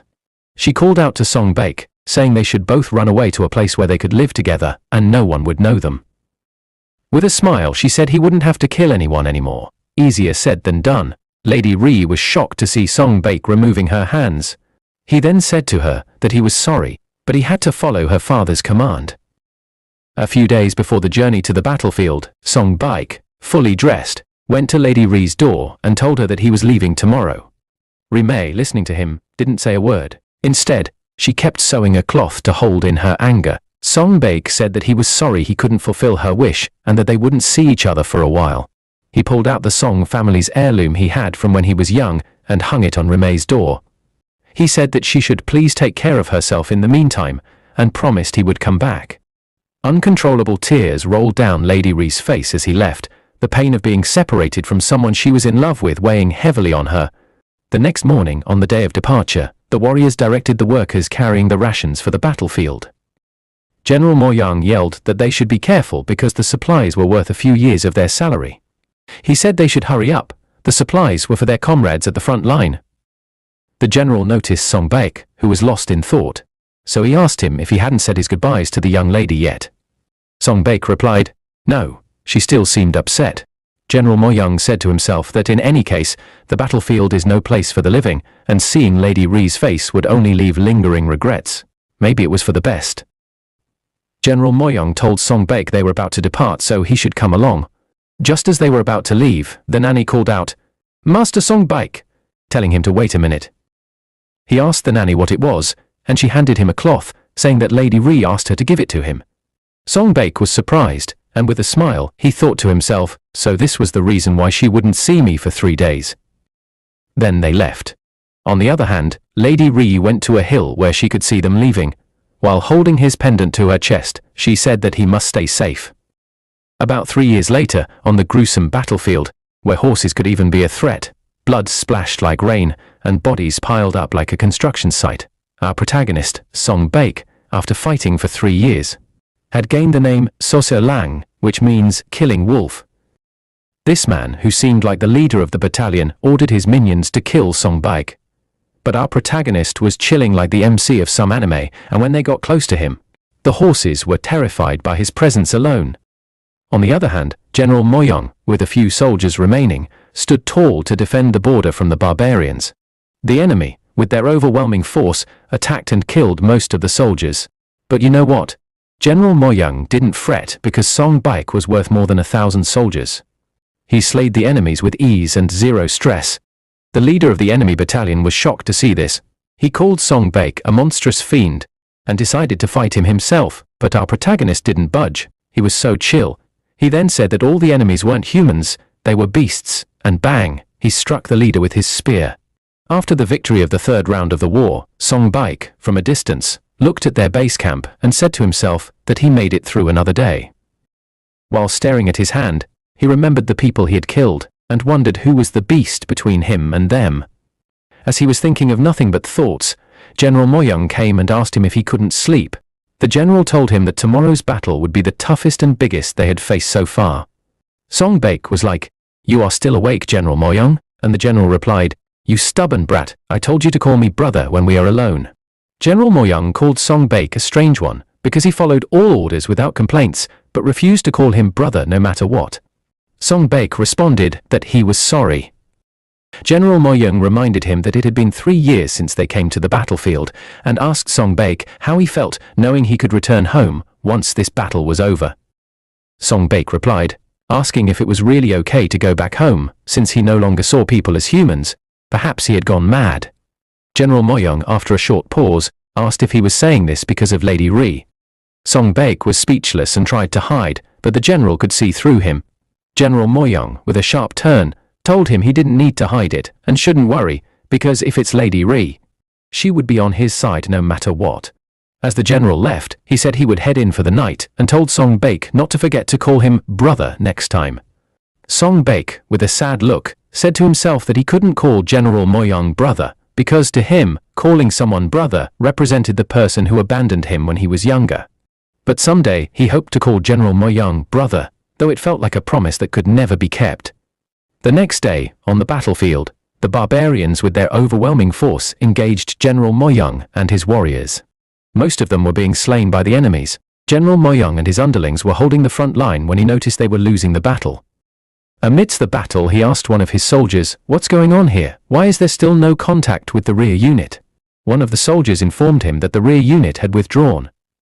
He was filled with anger upon hearing that his fellow general had betrayed him on the battlefield, another cowardly scoundrel, so Jongjong. Meanwhile, the three great leaders of the barbarians were watching the battle from a cliff, and one of them laughed, saying the enemies had actually opened up the rear for them. He said that the Central Plains were truly foolish. The man with the scar added that the Central Plains had become slaves to power struggles rather than focusing on their nation's safety. Such vermin, that's what the Central Plain people are. This man's name is Oyerat Taisi Tajar, the leader of the barbarians, and for reference, we will be calling him Tajar. Some unknown days later, in the Dongbang residence, Lady Ri was staring at Song Baek's pendant when the old nanny came in, bowing, and said she had some news. Lady Ri snapped, telling the nanny that if the news was about her suitor, Lord Cheon, she would refuse the proposal again. But the nanny informed her that the news was about young Master Song Baek. Upon hearing this, her face lit up, and she quickly rushed out of the room to hear from her father. They had said the battle would take about 3 years, and now it was finally time. In Dongbang Chunhu's study, he slammed his hand on the table in extreme rage and asked a warrior if the news was true. The soldier replied, "Yes, General Moyoung's entire army has been annihilated." "Impossible," Dongbang Chunhu said. And then bang, Lady Ri, who had just entered the room, fainted as she heard the news. Dongbang Chunhu screamed out her name and called for a doctor. On the battlefield, with corpses lying around and flamehawks patrolling the sky, suddenly a figure began moving amongst the dead bodies. Behold, it was no other than our protagonist. He stood up, covering his injury, and said to himself, "Don't worry, Rime, I will never die, not now. I am coming to you soon." In the imperial palace, the emperor's advisor, Jiang Maso, laughed hard upon hearing the news that General Moyoung had died in battle. "It's as if Dongbang Chunhu has lost an arm," he said. It turns out Jiang Maso wanted to take over the country, but Dongbang Chunhu was the only one blocking his path. So he orchestrated with the enemy to defeat General Moyoung, a subordinate of Dongbang Chunhu who was fighting for the country. Now, with him dead, the Grand Marshal, also known as Dongbang Chunhu, had suffered a heavy loss. Back to the story, Jiang Maso asked the Minister of Revenue, Li Taijung, if the token of sincerity had pleased him. Jiang Maso asked if the minister would now join their rebellion, but Li Taijung, with a face like swollen rice, replied that he wouldn't join until he saw the body of Song Baek, who had killed his son 3 years ago. He said that Jiang Maso should bring Song Baek's head, and if he did, he would not only drive Dongbang Chunhu from power, but also join the rebellion. Then he left. After a short silence, Jiang Maso told his followers that their task now was to find the body of Song Baek, and they all echoed, "Yes, my lord." It was nighttime in the bustling city, and civilians gasped and murmured as they saw Song Baek dragging his spear, looking all ragged. Song Baek didn't care because he had a target, to kill the 2 generals who betrayed them on the battlefield. Knowing their frequent location, he walked up to a certain building. He looked up and said, "So this is where So Jongjong is having fun after betraying General Moyoung." Inside, there was a man with ladies around him. I love chubby people, but this man was so ugly that even if I were a cannibal, I wouldn't eat him. His name was So Jongjong, the betrayer. As he was enjoying himself, he laughed, saying this must be heaven. He said he couldn't believe he would get to experience such happiness over the age of 40. His colleague, leaning into a courtesan's chest, said it was so much better than the court, where such luxury would never be allowed. Now, on a more serious note, his colleague asked if they could handle what they had done on their own. He pointed out that by betraying General Moyoung, the country's front line had collapsed, and if the barbarians invaded again, the civil officials wouldn't be able to stop them. He asked what So Jongjong had been thinking when he decided to betray General Moyoung and hand them over to the barbarians. With a cringe-worthy laugh, So Jongjong replied that he had already made arrangements with the barbarians, and as a result, his lord Jiang Maso had made a deal that they wouldn't invade until next year. So he urged his colleague not to worry and raise his glass of wine, for the world awaited them. As they were about to drink their last wine on earth, they heard screams outside, suggesting someone was intruding. They wondered what was going on, and bang! Song Baek came in, blood dripping from his spear. He must have killed a lot. The colleague was like, "How dare you come here? Do you know where you are?" But before he could finish yapping, Song Baek sliced off his head. Now, Song Baek faced So Jongjong and asked why he had betrayed them on the battlefield. Instead of giving a silly reply at least, So Jongjong told Song Baek to wait and asked if he knew what would happen if he killed him.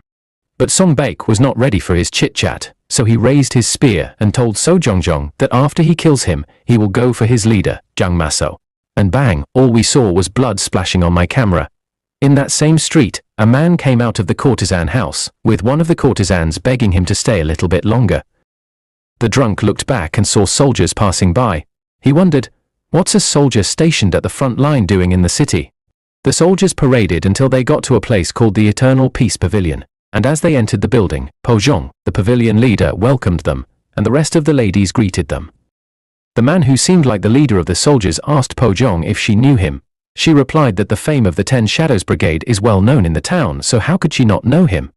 The man's name is Zhong Il-guan, the commander of the 10 Shadows Brigade. Po Zhong could tell that the commander was in search of Song Baek, so she said she would guide him to Master Song.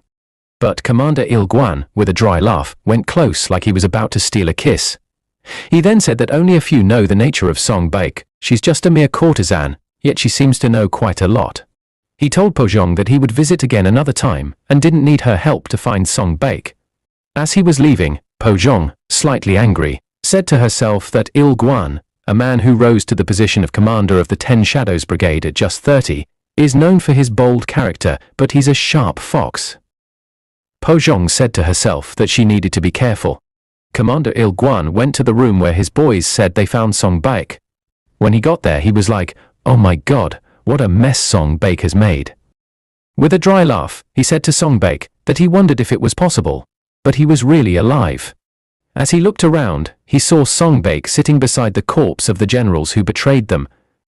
The next day, Lady Ri, after waking up from fainting, didn't rest. She was running while her maids chased after her, but they couldn't catch up. Lady Ri ran to the market square, and when she got there, people were gathered. The whole crowd murmured that the soldiers caught a traitor who killed his superiors.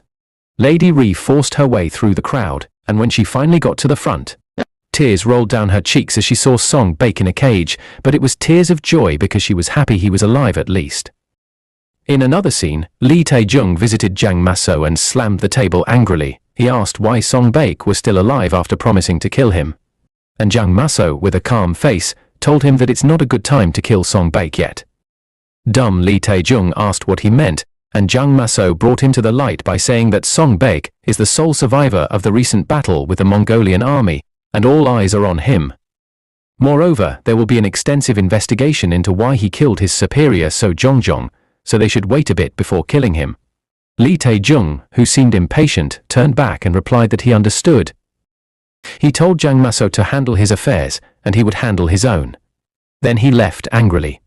As he left, Jang Maso called him a foolish man for being impatient. He thought, if he waits a little longer, he would achieve what he wants. Jang Maso said to himself that Commander Il-guan, a man who belongs to no faction or politics, brought back Song Baek, who killed his superiors. It's unusual, and there must be some scheme.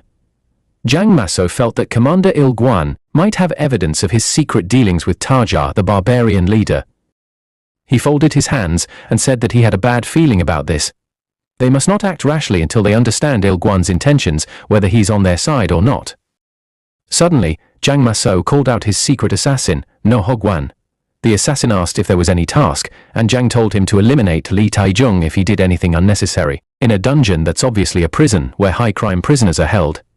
Lee Tae-jung came to pay a visit to Song Baek, who was chained to the prison walls. He looked through the prison bars and said to Song Baek, "Indeed, you have a persistent life."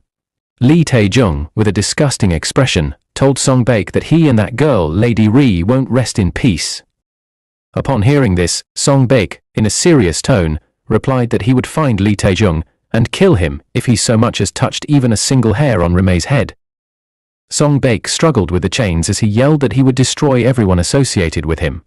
Lee Tae-jung told Song Baek that it turns out he is a beast disguised as a human, and he should have died on the battlefield instead of surviving.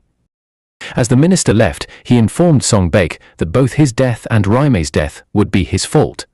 In Dongbang's residence, Commander Il-guan visited the Grand Marshal, and as they were discussing, he informed Dongbang Chunhu that he could save Song Baek.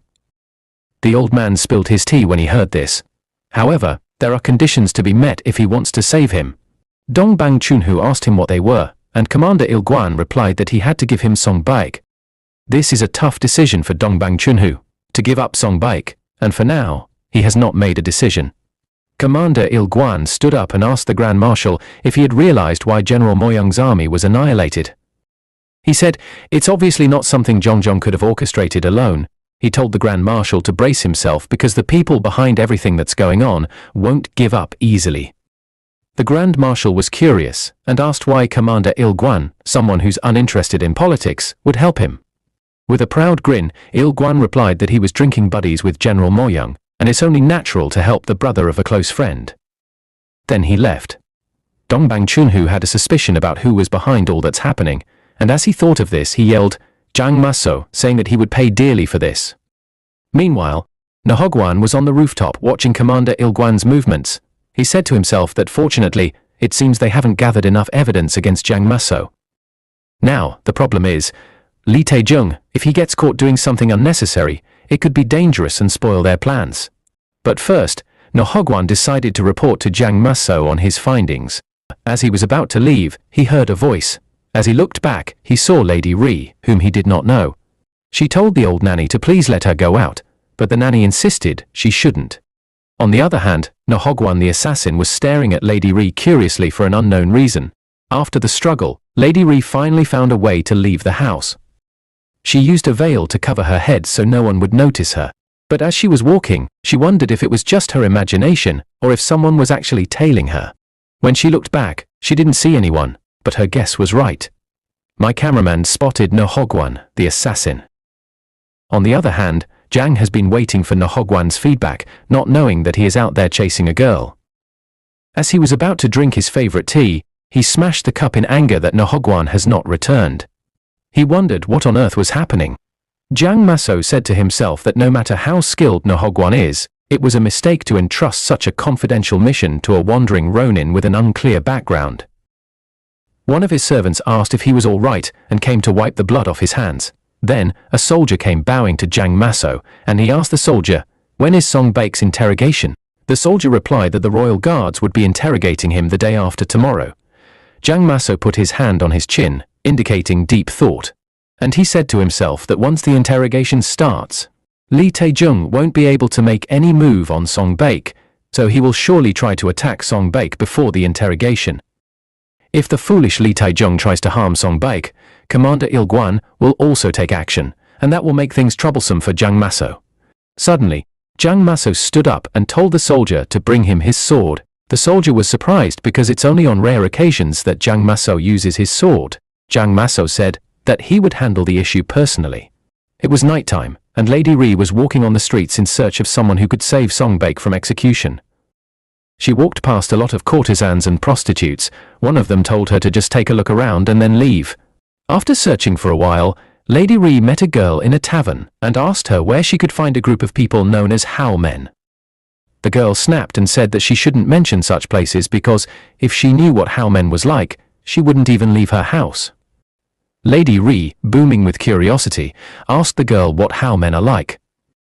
The girl replied that the people of Hao men are so different from the martial artists everyone knows. Unlike those who pursue righteousness or those who revere strength as their creed, Hao men are a gathering of thugs, and because of that, they don't accept requests from ordinary people who aren't part of the martial world. Especially since Hao men is usually near the red light district, beautiful women like Lady Ri get taken away.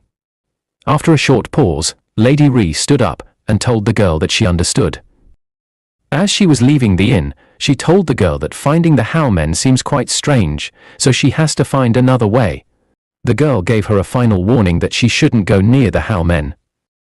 On the street as Lady Ri left, she said to herself that she's sorry for lying, but to save Song Baek, she has no other choice than to take the risk.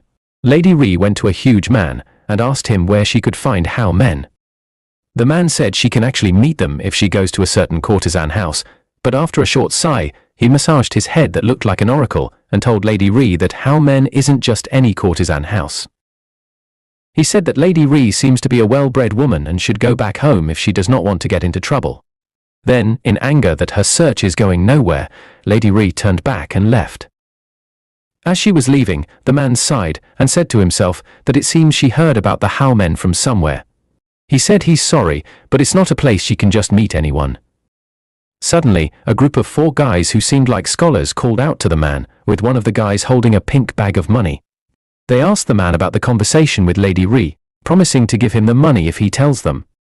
On the other hand, Lady Ri, whom we all think is going home, was thinking nothing but thoughts. She kept on wondering where she could find the How men. Suddenly, a voice echoed, asking her if she was looking for the How men by chance.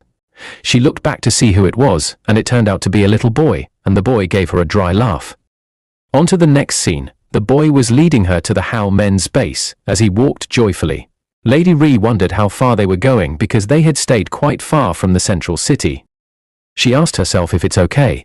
She voiced out and asked the boy if they are still far from the How men, and the boy replied, saying they are almost there, and she should just hold on a little longer. Lady Ri said to herself that something feels off, such a dumb girl to realize now. After a little walk, the boy said to her that they have arrived. He told her that the place is Guandi Temple. Suddenly the boy was like, "Sirs, I have brought her." Lady Ri was shocked to see that the people the boy led her to were not the How men but someone else. They paid the boy 2 coins for a job well done, and with a dry laugh, he said they shouldn't mention it. The boy bowed to them, saying that they should use his service again. He said that he will visit them some other time. As he was leaving, he walked up to Lady Ri where she stood, and with a grin, he told her that she shouldn't be too upset because deception is the way of the world. And that's the reality of their city Jianghu. Then he zoomed off with joy. After a few seconds, the 4 men surrounded Lady Ri with lust in their eyes. One of the guys, who seemed like their leader, laughed and said that it seemed Lady Ri knew how to enjoy herself for wandering around the red light district at this time. With a sigh, Lady Ri asked him if he was all right with doing this, Lord Qian. The guy turned out to be Lord Qian, who had been asking to marry her for all these years, but Lady Ri had refused. Lord Qian laughed out loud and said what an honor it was to think that the daughter of the Dongbang family would remember the son of a mere merchant guild.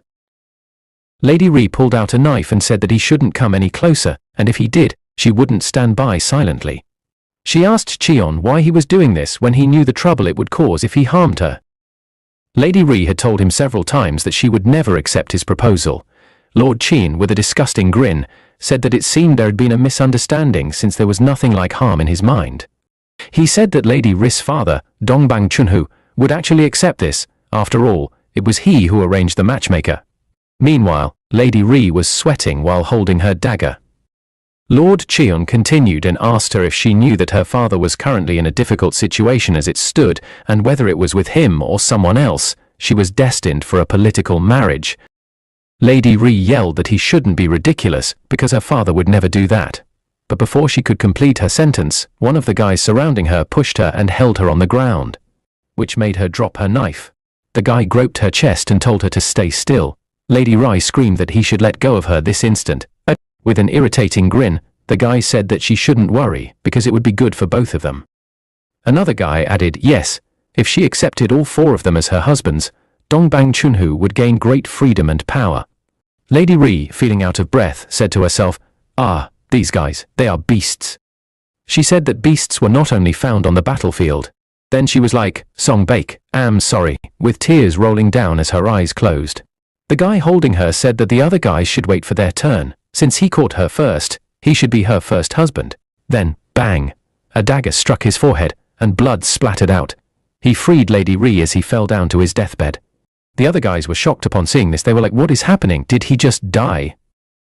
The other guy yelled his guts out, and asked Lady Ri what she did to their friend. He picked up his sword, running to attack her. The other guy told him to wait a minute, but he didn't listen.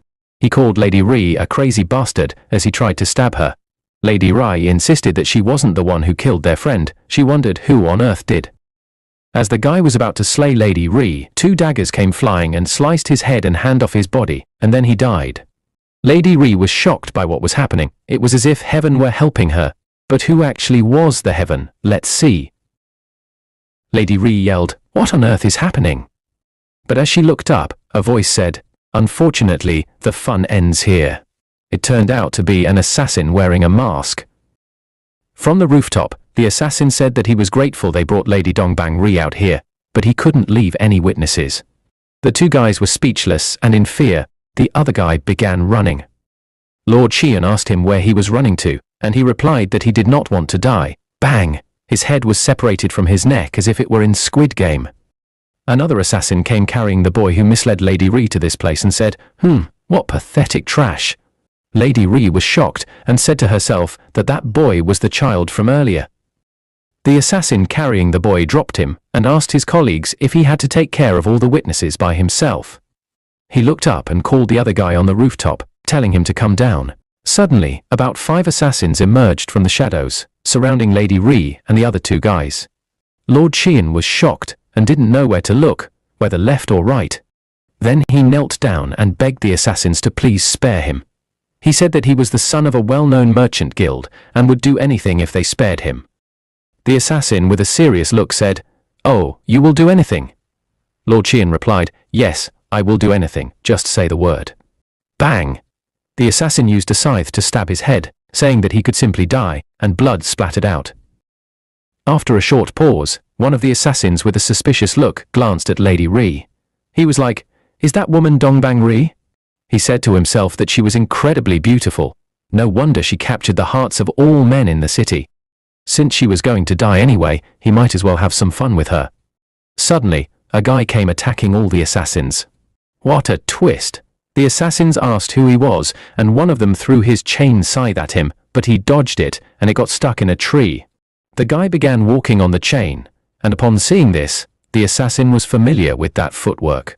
He asked the guy why he was there, and the guy was like, "Who knows?" And bang! He jumped from the chain and cut the assassin's head off. After the guy landed, he said to himself that he didn't know why he was doing all this either. He didn't know why he chose to help Lady Ri. Then he began fighting the other assassins. Meanwhile, Lady Ri wondered who the guy was to be helping her. As they fought, one of the assassins said to himself that he knew this guy wasn't an ordinary master, but he never imagined him to be this powerful. The assassin then screamed, "Nohogwan, why are you interfering with us?" The guy turned out to be Nohogwan, whom Jiang Maso sent to monitor Dongbang Chunhu, but here he was, chasing his dreams. Nohogwan told the assassin that he had no idea why he was interfering either, and bang, he slayed the last assassin. As he sheathed his sword, he looked at the corpses of the assassins and said to himself that if the assassination had started over here, then it must have started on the other side too. Well, it didn't matter to him anymore. As he was thinking, lost in thought, Lady Ri called his attention and thanked him for saving her. She said that it was all thanks to him that she survived. But Nohogwan was shocked as he looked at her closely, with cold sweat running down his spine. He said to himself that it must be because of Lady Ri's eyes that he was shaken. He gritted his teeth and couldn't bear to stare any longer. With a sharp turn, he said that Lady Ri should go towards the Jinyan Way, and she would find what she was looking for there.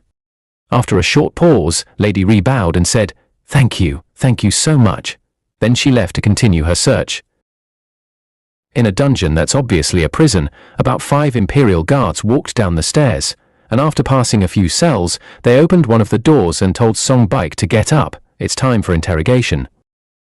In the next scene, Song Baek was walking with his 2 hands cuffed. After walking for a while, he thought, an interrogation at this hour? Even on the battlefield, they don't conduct interrogations late at night unless it's urgent. Plus, his crime is the killing of a superior, therefore, it should be a formal inquiry by high-ranking officials. So, an interrogation at this hour seems suspicious, and more importantly, the soldiers' footsteps are too quiet. Song Baek said to himself that these aren't the footsteps of soldiers, with 3 of them in front and 2 behind. With a deep sigh, Song Baek was like, so it begins, and bang! He kicked one of the guards in the neck. He attacked them before they could attack him because this was not an interrogation. They were obviously here to kill him on the spot. The guard didn't see what hit him. All he saw was himself losing consciousness. Now 1 out of 5 was down. Song Baek yelled that whoever they were, they should hurry up and come at him. One of the guards was pained that he caught up to their plot. He called Song Baek a bastard and ordered his colleague to take him down, but our protagonist was chill. He stood like some martial arts lord in an anime as they charged at him, and bang! All we saw was blood around the area with the guards bleeding. Song Baek used all he had to fight them. He even bit one of the guards on the neck. The last guard called him a beast as he gave up the ghost. After killing them, A thought came to Song Baek about who must have sent these guys to kill him. He remembered Lee Tae-jung, the Minister of Revenue, who said that neither Song Baek nor his girl Rimei would die peacefully. As he thought of this, Song Baek concluded that it was certainly Lee Tae-jung who sent them, and he needed to get to Rimei quickly because she was also in danger. Suddenly, a voice said to Song Baek that he was truly a beast, and when he turned around to see who it was none other than Lee Tae-jung, the father of the main side character. Song Baek looked at Tae-jung and told him that he lacked patience, because if he had waited a little bit longer, Song Baek would have come to take his head by himself. Lee Tae-jung responded that no matter how he thought about it, he had to come and take Song Baek's head personally. Whether it was fortunate or not, Song Baek managed to survive. Lee Tae-jung ordered the 2 imperial guards by his side to capture and bring Song Baek to him. He yelled that he would personally take off that beast's head. The guards replied, "Yes, sir," and they set off to attack Song Baek. A few minutes later, after multiple sword clanks and dodging, Lee Tae-jung was already getting impatient as he yelled and asked them what they were doing. The 2 imperial guards couldn't even land a single strike on a dying man. One of the guards called Song Baek a little brat, saying that he kept scurrying away like a mouse. He tried stabbing him, but Song Baek dodged it like it was in slow motion. With a sharp glare, Song Baek said to himself that these guys were the same people he fought previously when the creepy guy came to harass Lady Ri. Song Baek said that he didn't realize it back then, but now he could see that their sword was quite remarkable. It was so well crafted that he would even want to demonstrate it to the troops. Song Baek voiced out that both of them had become weaker, or is it that he had grown stronger over the years? Upon hearing this, one of the guards snapped. He was like, "Song Baek, you insolent brat, let's see how long you're going to keep running." Despite the threat, our protagonist was still chill. Song Baek then remembered the battlefield. He said to himself that the swords of the enemies on the battlefield were rough, but they were the swords of wolves. In contrast, these guards' swords seemed sharp and well forged at first glance, but in the end, they were swords without honor. And bang! Song Baek gave the guard a kick that could make a man repent. The guard fell down on the ground lifelessly, and the other guard screamed out his big brother's name. Song Baek said to himself that a warrior who has lost the honor of their sword for power is a dog's sword. He stared at the sword in front of him.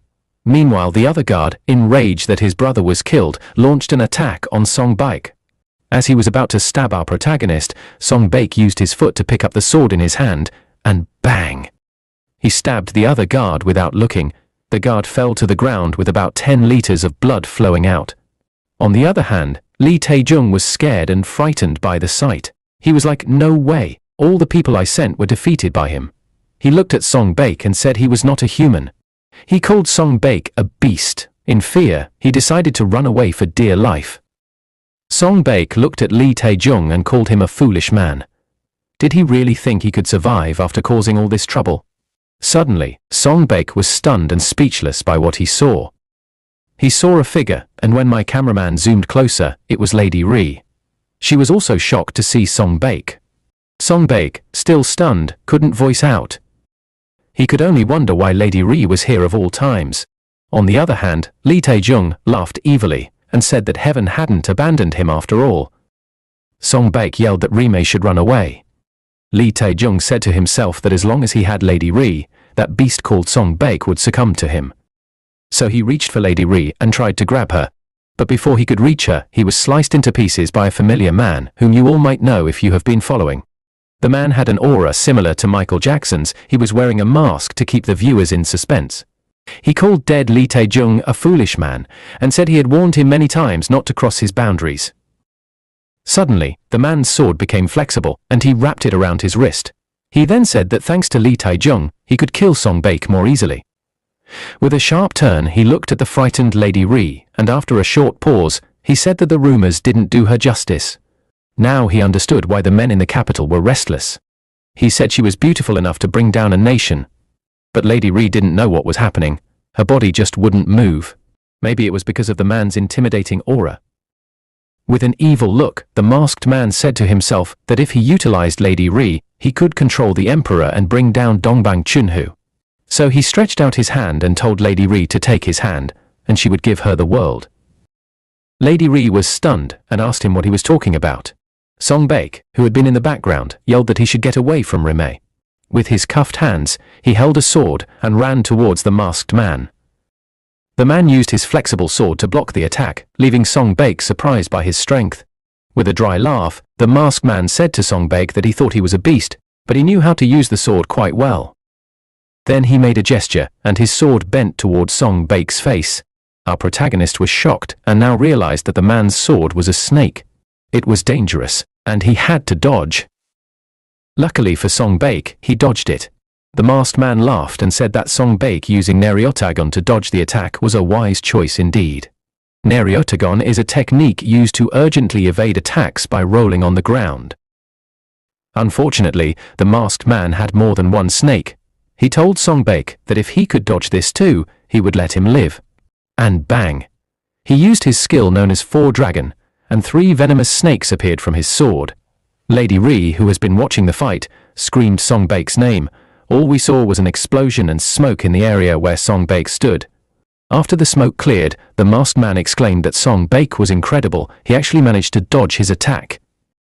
The masked man asked Song Baek if he was the child of any martial arts family, because the footwork he used to dodge the attack is not a technique an ordinary soldier would know.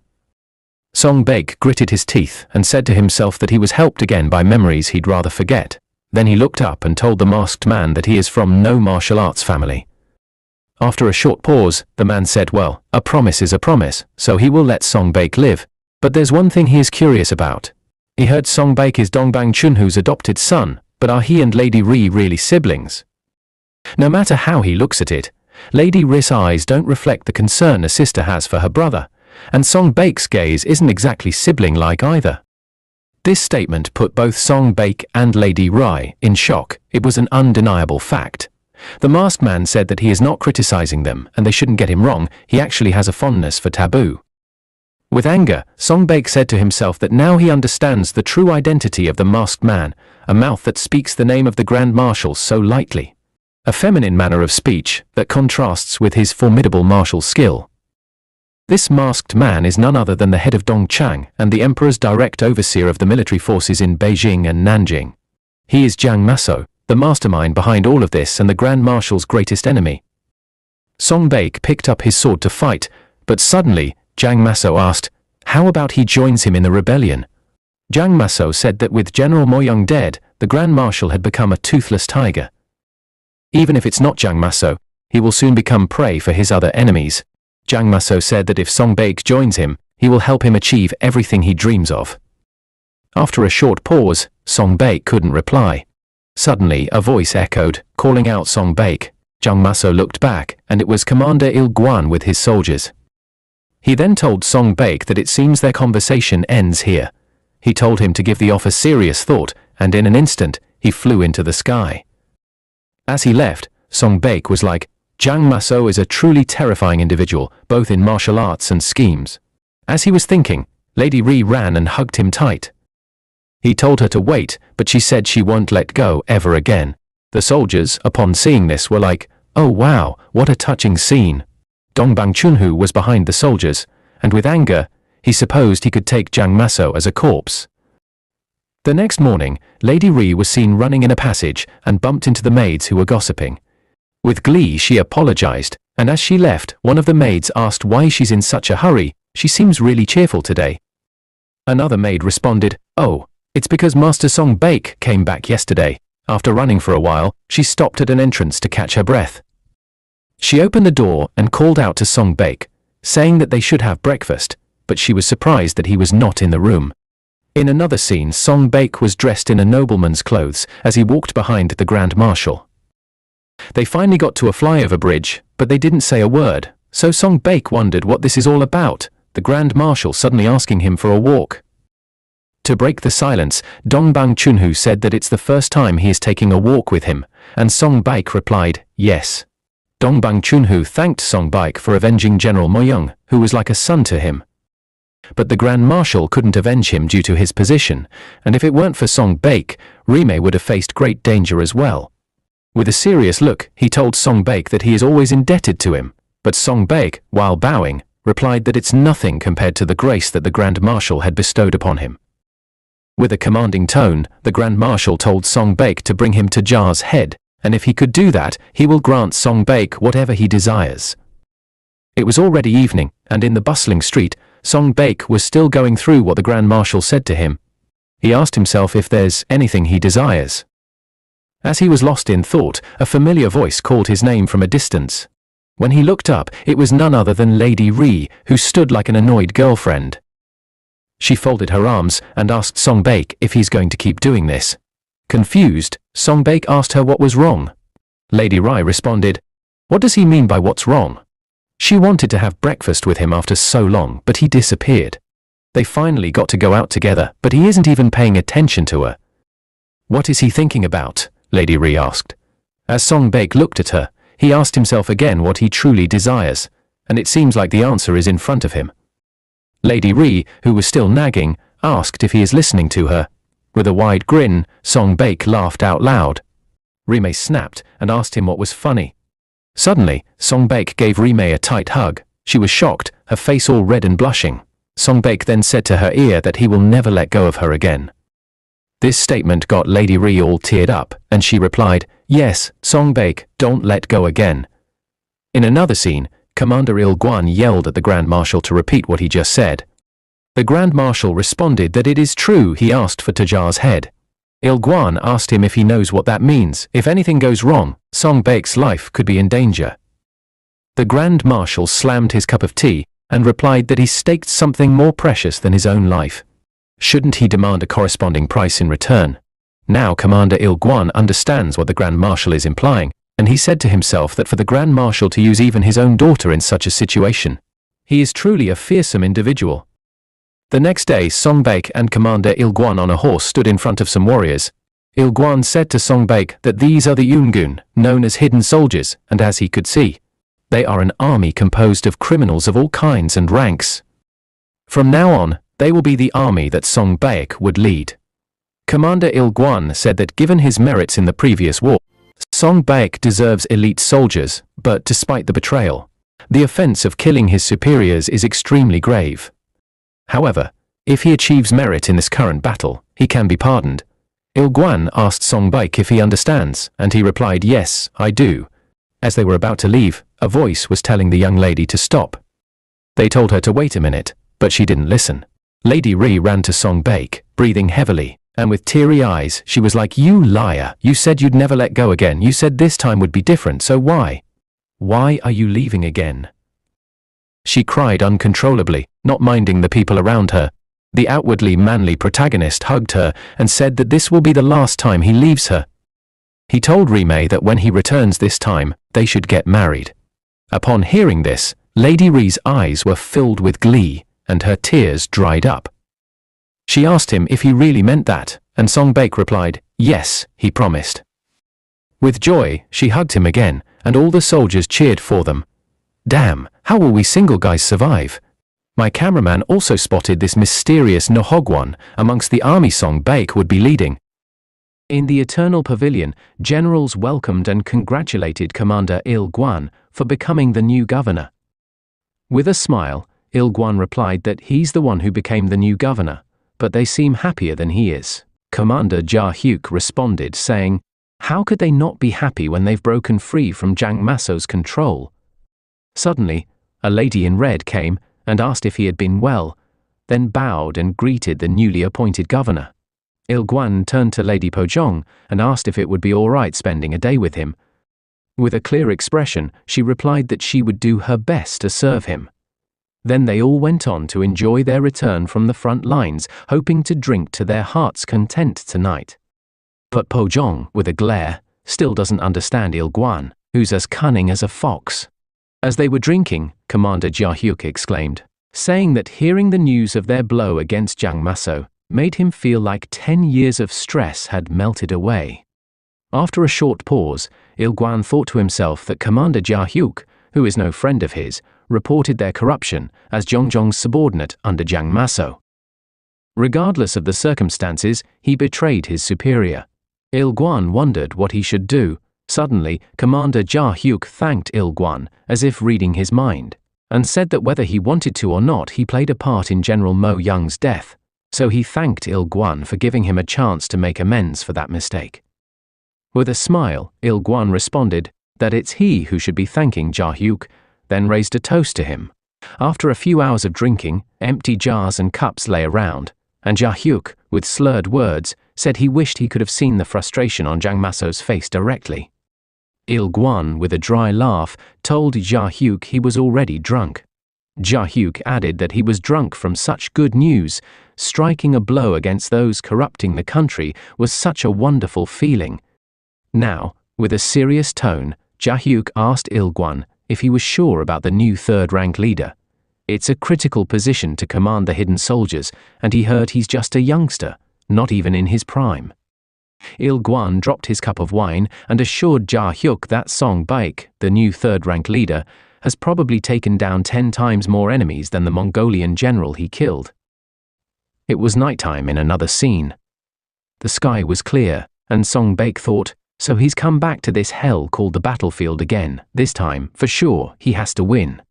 All the soldiers were gathered, some wondering why they were being summoned at that hour. Another added that it better not be something serious. The deputy commander called for their attention and introduced their new leader, Song Baek. One of the soldiers asked if this was a joke. They said that young kid can't be their leader. The deputy commander yelled for them to shut up. Another man asked what a kid was doing as a leader. Hadn't he just stopped drinking his mother's milk? With a dry laugh, he said calling Song Baek a leader sounded ridiculous. They said the battlefield isn't a playground for kids. The deputy commander looked at Song Baek and thought that no matter how well he fought to earn the nickname Sociolang, he was still just a youngster barely out of boyhood, not enough to handle these criminals. Suddenly, Song Baek, who had been silent, spoke up, asking the deputy commander about the punishment for disobedience of orders. The deputy, in shock, replied that the punishment was summary execution. Song Baek told the deputy that even the hidden soldiers, who were criminals, must follow military orders. Then he began walking towards the soldiers, who wondered what he was trying to do. After a few steps, Song Baek walked up to the biggest guy in their midst. The huge guy asked what was the matter. He was just standing there, and bang, Song Baek gave him a kick that scattered his teeth. With a serious expression, Song Baek said, "You get one warning, soldier," then walked back to his spot, leaving the rest of the soldiers speechless and baffled. On the other hand, Nahogwan, who was among the soldiers, wondered how Song Baek knew the huge guy was the most notorious one. In a unit composed of criminals, the most effective way to control them is through strict measures. Honestly, Nahogwan was curious about the man Lady Ri fell for. Seems like he likes her too. He looked at Song Baek and wondered what kind of person he really is. In the base camp, Song Baek gathered his armored generals, and after a short pause, he asked the deputy commander if he had any war experience. The deputy stuttered, scratching his face, and replied that he had none. Then Song Baek asked if there was anyone with war experience, but they all just stared at each other's faces for answers. Since the entire army was wiped out in the last war, a new one was hastily assembled, but Song Baek didn't expect them to be only inexperienced officers. Suddenly, someone raised his hand and stepped forward. A man who seemed stronger than my grandpa introduced himself as Jeon Baeon, the first leader. He served in Liaodong and had been assigned to the capital army. Upon hearing this, Song Baek thought to himself that for Jeon Baeon to have served in Liaodong, he must have fought against the Khitans. The Khitans are fundamentally nomadic cavalry, much like the Mongolians. Song Baek then asked the first leader when he thought the Mongols feel most at ease. Jeon Baeon replied that it was during winter. Suddenly, a thought struck him, and with a shocked expression, he asked if Song Baek was suggesting they attack the Mongolians in the winter. The winter steppe is different from the central plains. Attacking during winter is akin to a death sentence. With a glare, Song Baek responded that in the military, you do what you're ordered to do, no questions asked. He told them that starting tomorrow, each leader would train the hidden soldiers and prepare them in armor so they could be ready to deploy at any time. The deputy said he wasn't sure the hidden soldiers would follow orders. Given that they were mostly criminals, there were numerous internal issues. They lacked loyalty to their superiors, and the murderers among them could turn their weapons at any moment. With a mean look, Song Baek said they should kill them. Jeon Baeon, still confused, asked what he meant by that. Song Baek replied that after a few are killed, the rest will likely fall in line. In another scene, it was morning, and in a room within the Eternal Pavilion, a lady told Il Guan that he should wake up as it was already morning. Il Guan scratched his eyes and asked if he could stay like this a bit longer. Lady Po Jong, while opening the window, replied that he couldn't stay, it was already morning. Il Guan told Po Jong that he didn't want to part from her. With a sarcastic tone, she said that unfortunately they have no choice, she would bring him some tea to clear his head. Il Guan replied that she's really tough to bargain with, then began dressing up. Shortly after, he was fully dressed and stared at Po Jong as she poured his tea. Il Guan asked how long it had been since they met, and she replied she wasn't sure, maybe about half a month. He asked her if it was about time she told him her real name, which shocked her so much that she began spilling the tea. She asked what he meant by that. Il Guan then said, "Isn't it strange to find a luxurious courtesan house in such a remote area?" So he looked into it through his connections in the royal court. Po Jong said that she was not sure what he was talking about, but the Eternal Pavilion is just a courtesan house. Il Guan replied, "Yes, it's a courtesan house, but not an ordinary one. It's a courtesan house of the Hao men." Now Lady Po was more stunned. She said that Il Guan was so confident that she didn't have much to argue. Then she agreed that the place was indeed Hao men. "So what is it that you want?" she asked. After a short silence, Il Guan replied that he wanted her. Upon hearing this, Lady Po was stunned, her face all red. She was utterly speechless. Il Guan added that, honestly, he had been thinking about how he could win her heart and had come all the way here. Lady Po, in disbelief, said that a high-ranking official of the country saying such things to a lowly courtesan, even a passing dog would laugh at that. She asked Il Guan his real reason for approaching her, but before she could finish her statement, Il Guan gave her a deep kiss she would never forget. He then said that whether she's a lowly courtesan or a lowly servant, he too was also a man who could die any day. Lady Po, her face all red, pushed him away, and after a deep sigh she asked Il Guan how many women he had seduced like this. With a smile, he told her that she was the first. Lady Po asked how she was supposed to believe that, and Il Guan replied that heaven and earth knew he wasn't lying. Lady Po looked at him for a while, and with a sharp turn, she said he was an incorrigible flirt and womanizer.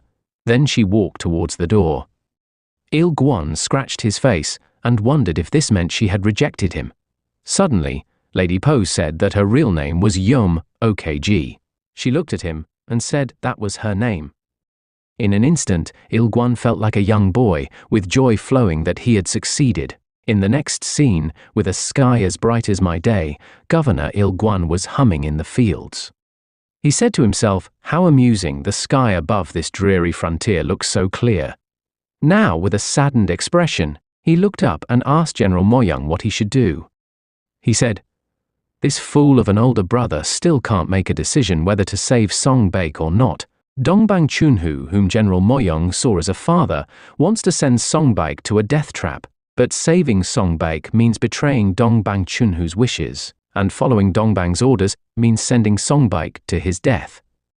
So Il Guan wondered what he should do. Suddenly, the deputy commander came running and calling out Il Guan. As he was catching his breath, Governor Il Guan asked, "Isn't he the deputy leader, Song Baek's aide?" He replied yes, and said that Lord Song Baek was using training as an excuse to kill the soldiers. Il Guan quickly went there to see what was happening, and behold, when they got there, Song Baek had actually killed some soldiers. With dead eyes, Song Baek welcomed the governor. The deputy commander told Il Guan that Song Baek had been eliminating those who disobeyed orders for the past few days, and if there were any more casualties, there would be deserters as well. Governor Il Guan didn't say a word. Instead, he said to himself that it was quite disheartening that Moyoung, who shared both joy and sorrows with him, had left first. General Moyoung had saved him many times in the past, and that's why he decided to help this kid, whom he thought of as a brother. But when Dongbang Chunhu desired Tajar's head, Il Guan thought they would abandon Song Baek. So he wondered whether he should abandon his mission and help Song Baek escape the death trap. But if this young fellow managed to save his life by killing Tajar, Moyoung would be happy, wouldn't he? Il Guan said that Moyoung's brother Song Baek was actually crazier than him. Il Guan from a grin began laughing out loud, not minding the soldiers Song Baek killed. The deputy commander wondered what was going on, and Il Guan said to Song Baek that they should give it a try. They should take down Tajar, the leader of the Mongolian army. Later in the evening, Song Baek was going through some documents of the hidden soldiers. He said to himself that murders, robbery, and rape, no matter how much of a criminal they were, this was too much, but it was too urgent to train the hidden soldiers.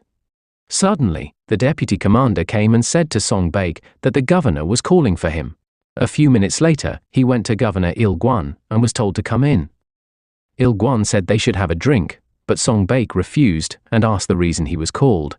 Il Guan, a little bit disappointed, said that Song Baek was really a boring guy, just as Moyang had told him. Our protagonist said to himself, Zhong Il Guan of the 10 Shadows Brigade. According to General Moyang, unlike himself, who is specialized in warfare, Il Guan is someone with considerable insight into politics. Though he had a friendship with General Moyang, he was not connected with Dongbang Chunhu. So why did Il Guan save him from execution? Song Baek wondered. It was as if Governor Il Guan was doing some mind reading when he told Song Baek not to doubt. Il Guan said that he saved Song Baek because he regretted not being able to save General Moyang. Song Baek was speechless as he heard this. Then Il Guan apologized for not introducing the lady beside him. He turned to Lady Yom and told Song Baek that this was his sister-in-law. Lady Yom was shocked, and her expression was like, "Are we talking about marriage already?" She then maintained her composure and told Song Baek that she was Yom OKG. Then he also bowed and replied that he was Song Baek. Lady Yum looked at Song Baek for a while and said to herself that he was the new leader who had just arrived, but why did he look so familiar?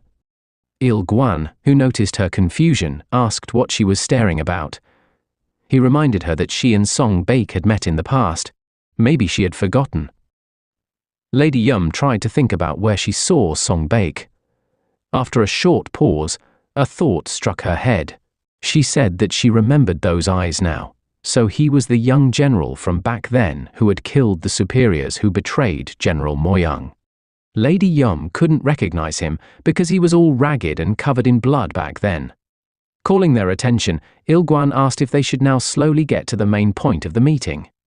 He heard there was a plan to attack the Mongolian army in the winter. Even if the training level of the hidden soldiers had improved, the mountain pass was not to be taken lightly. He asked if Song Baek had a plan for that.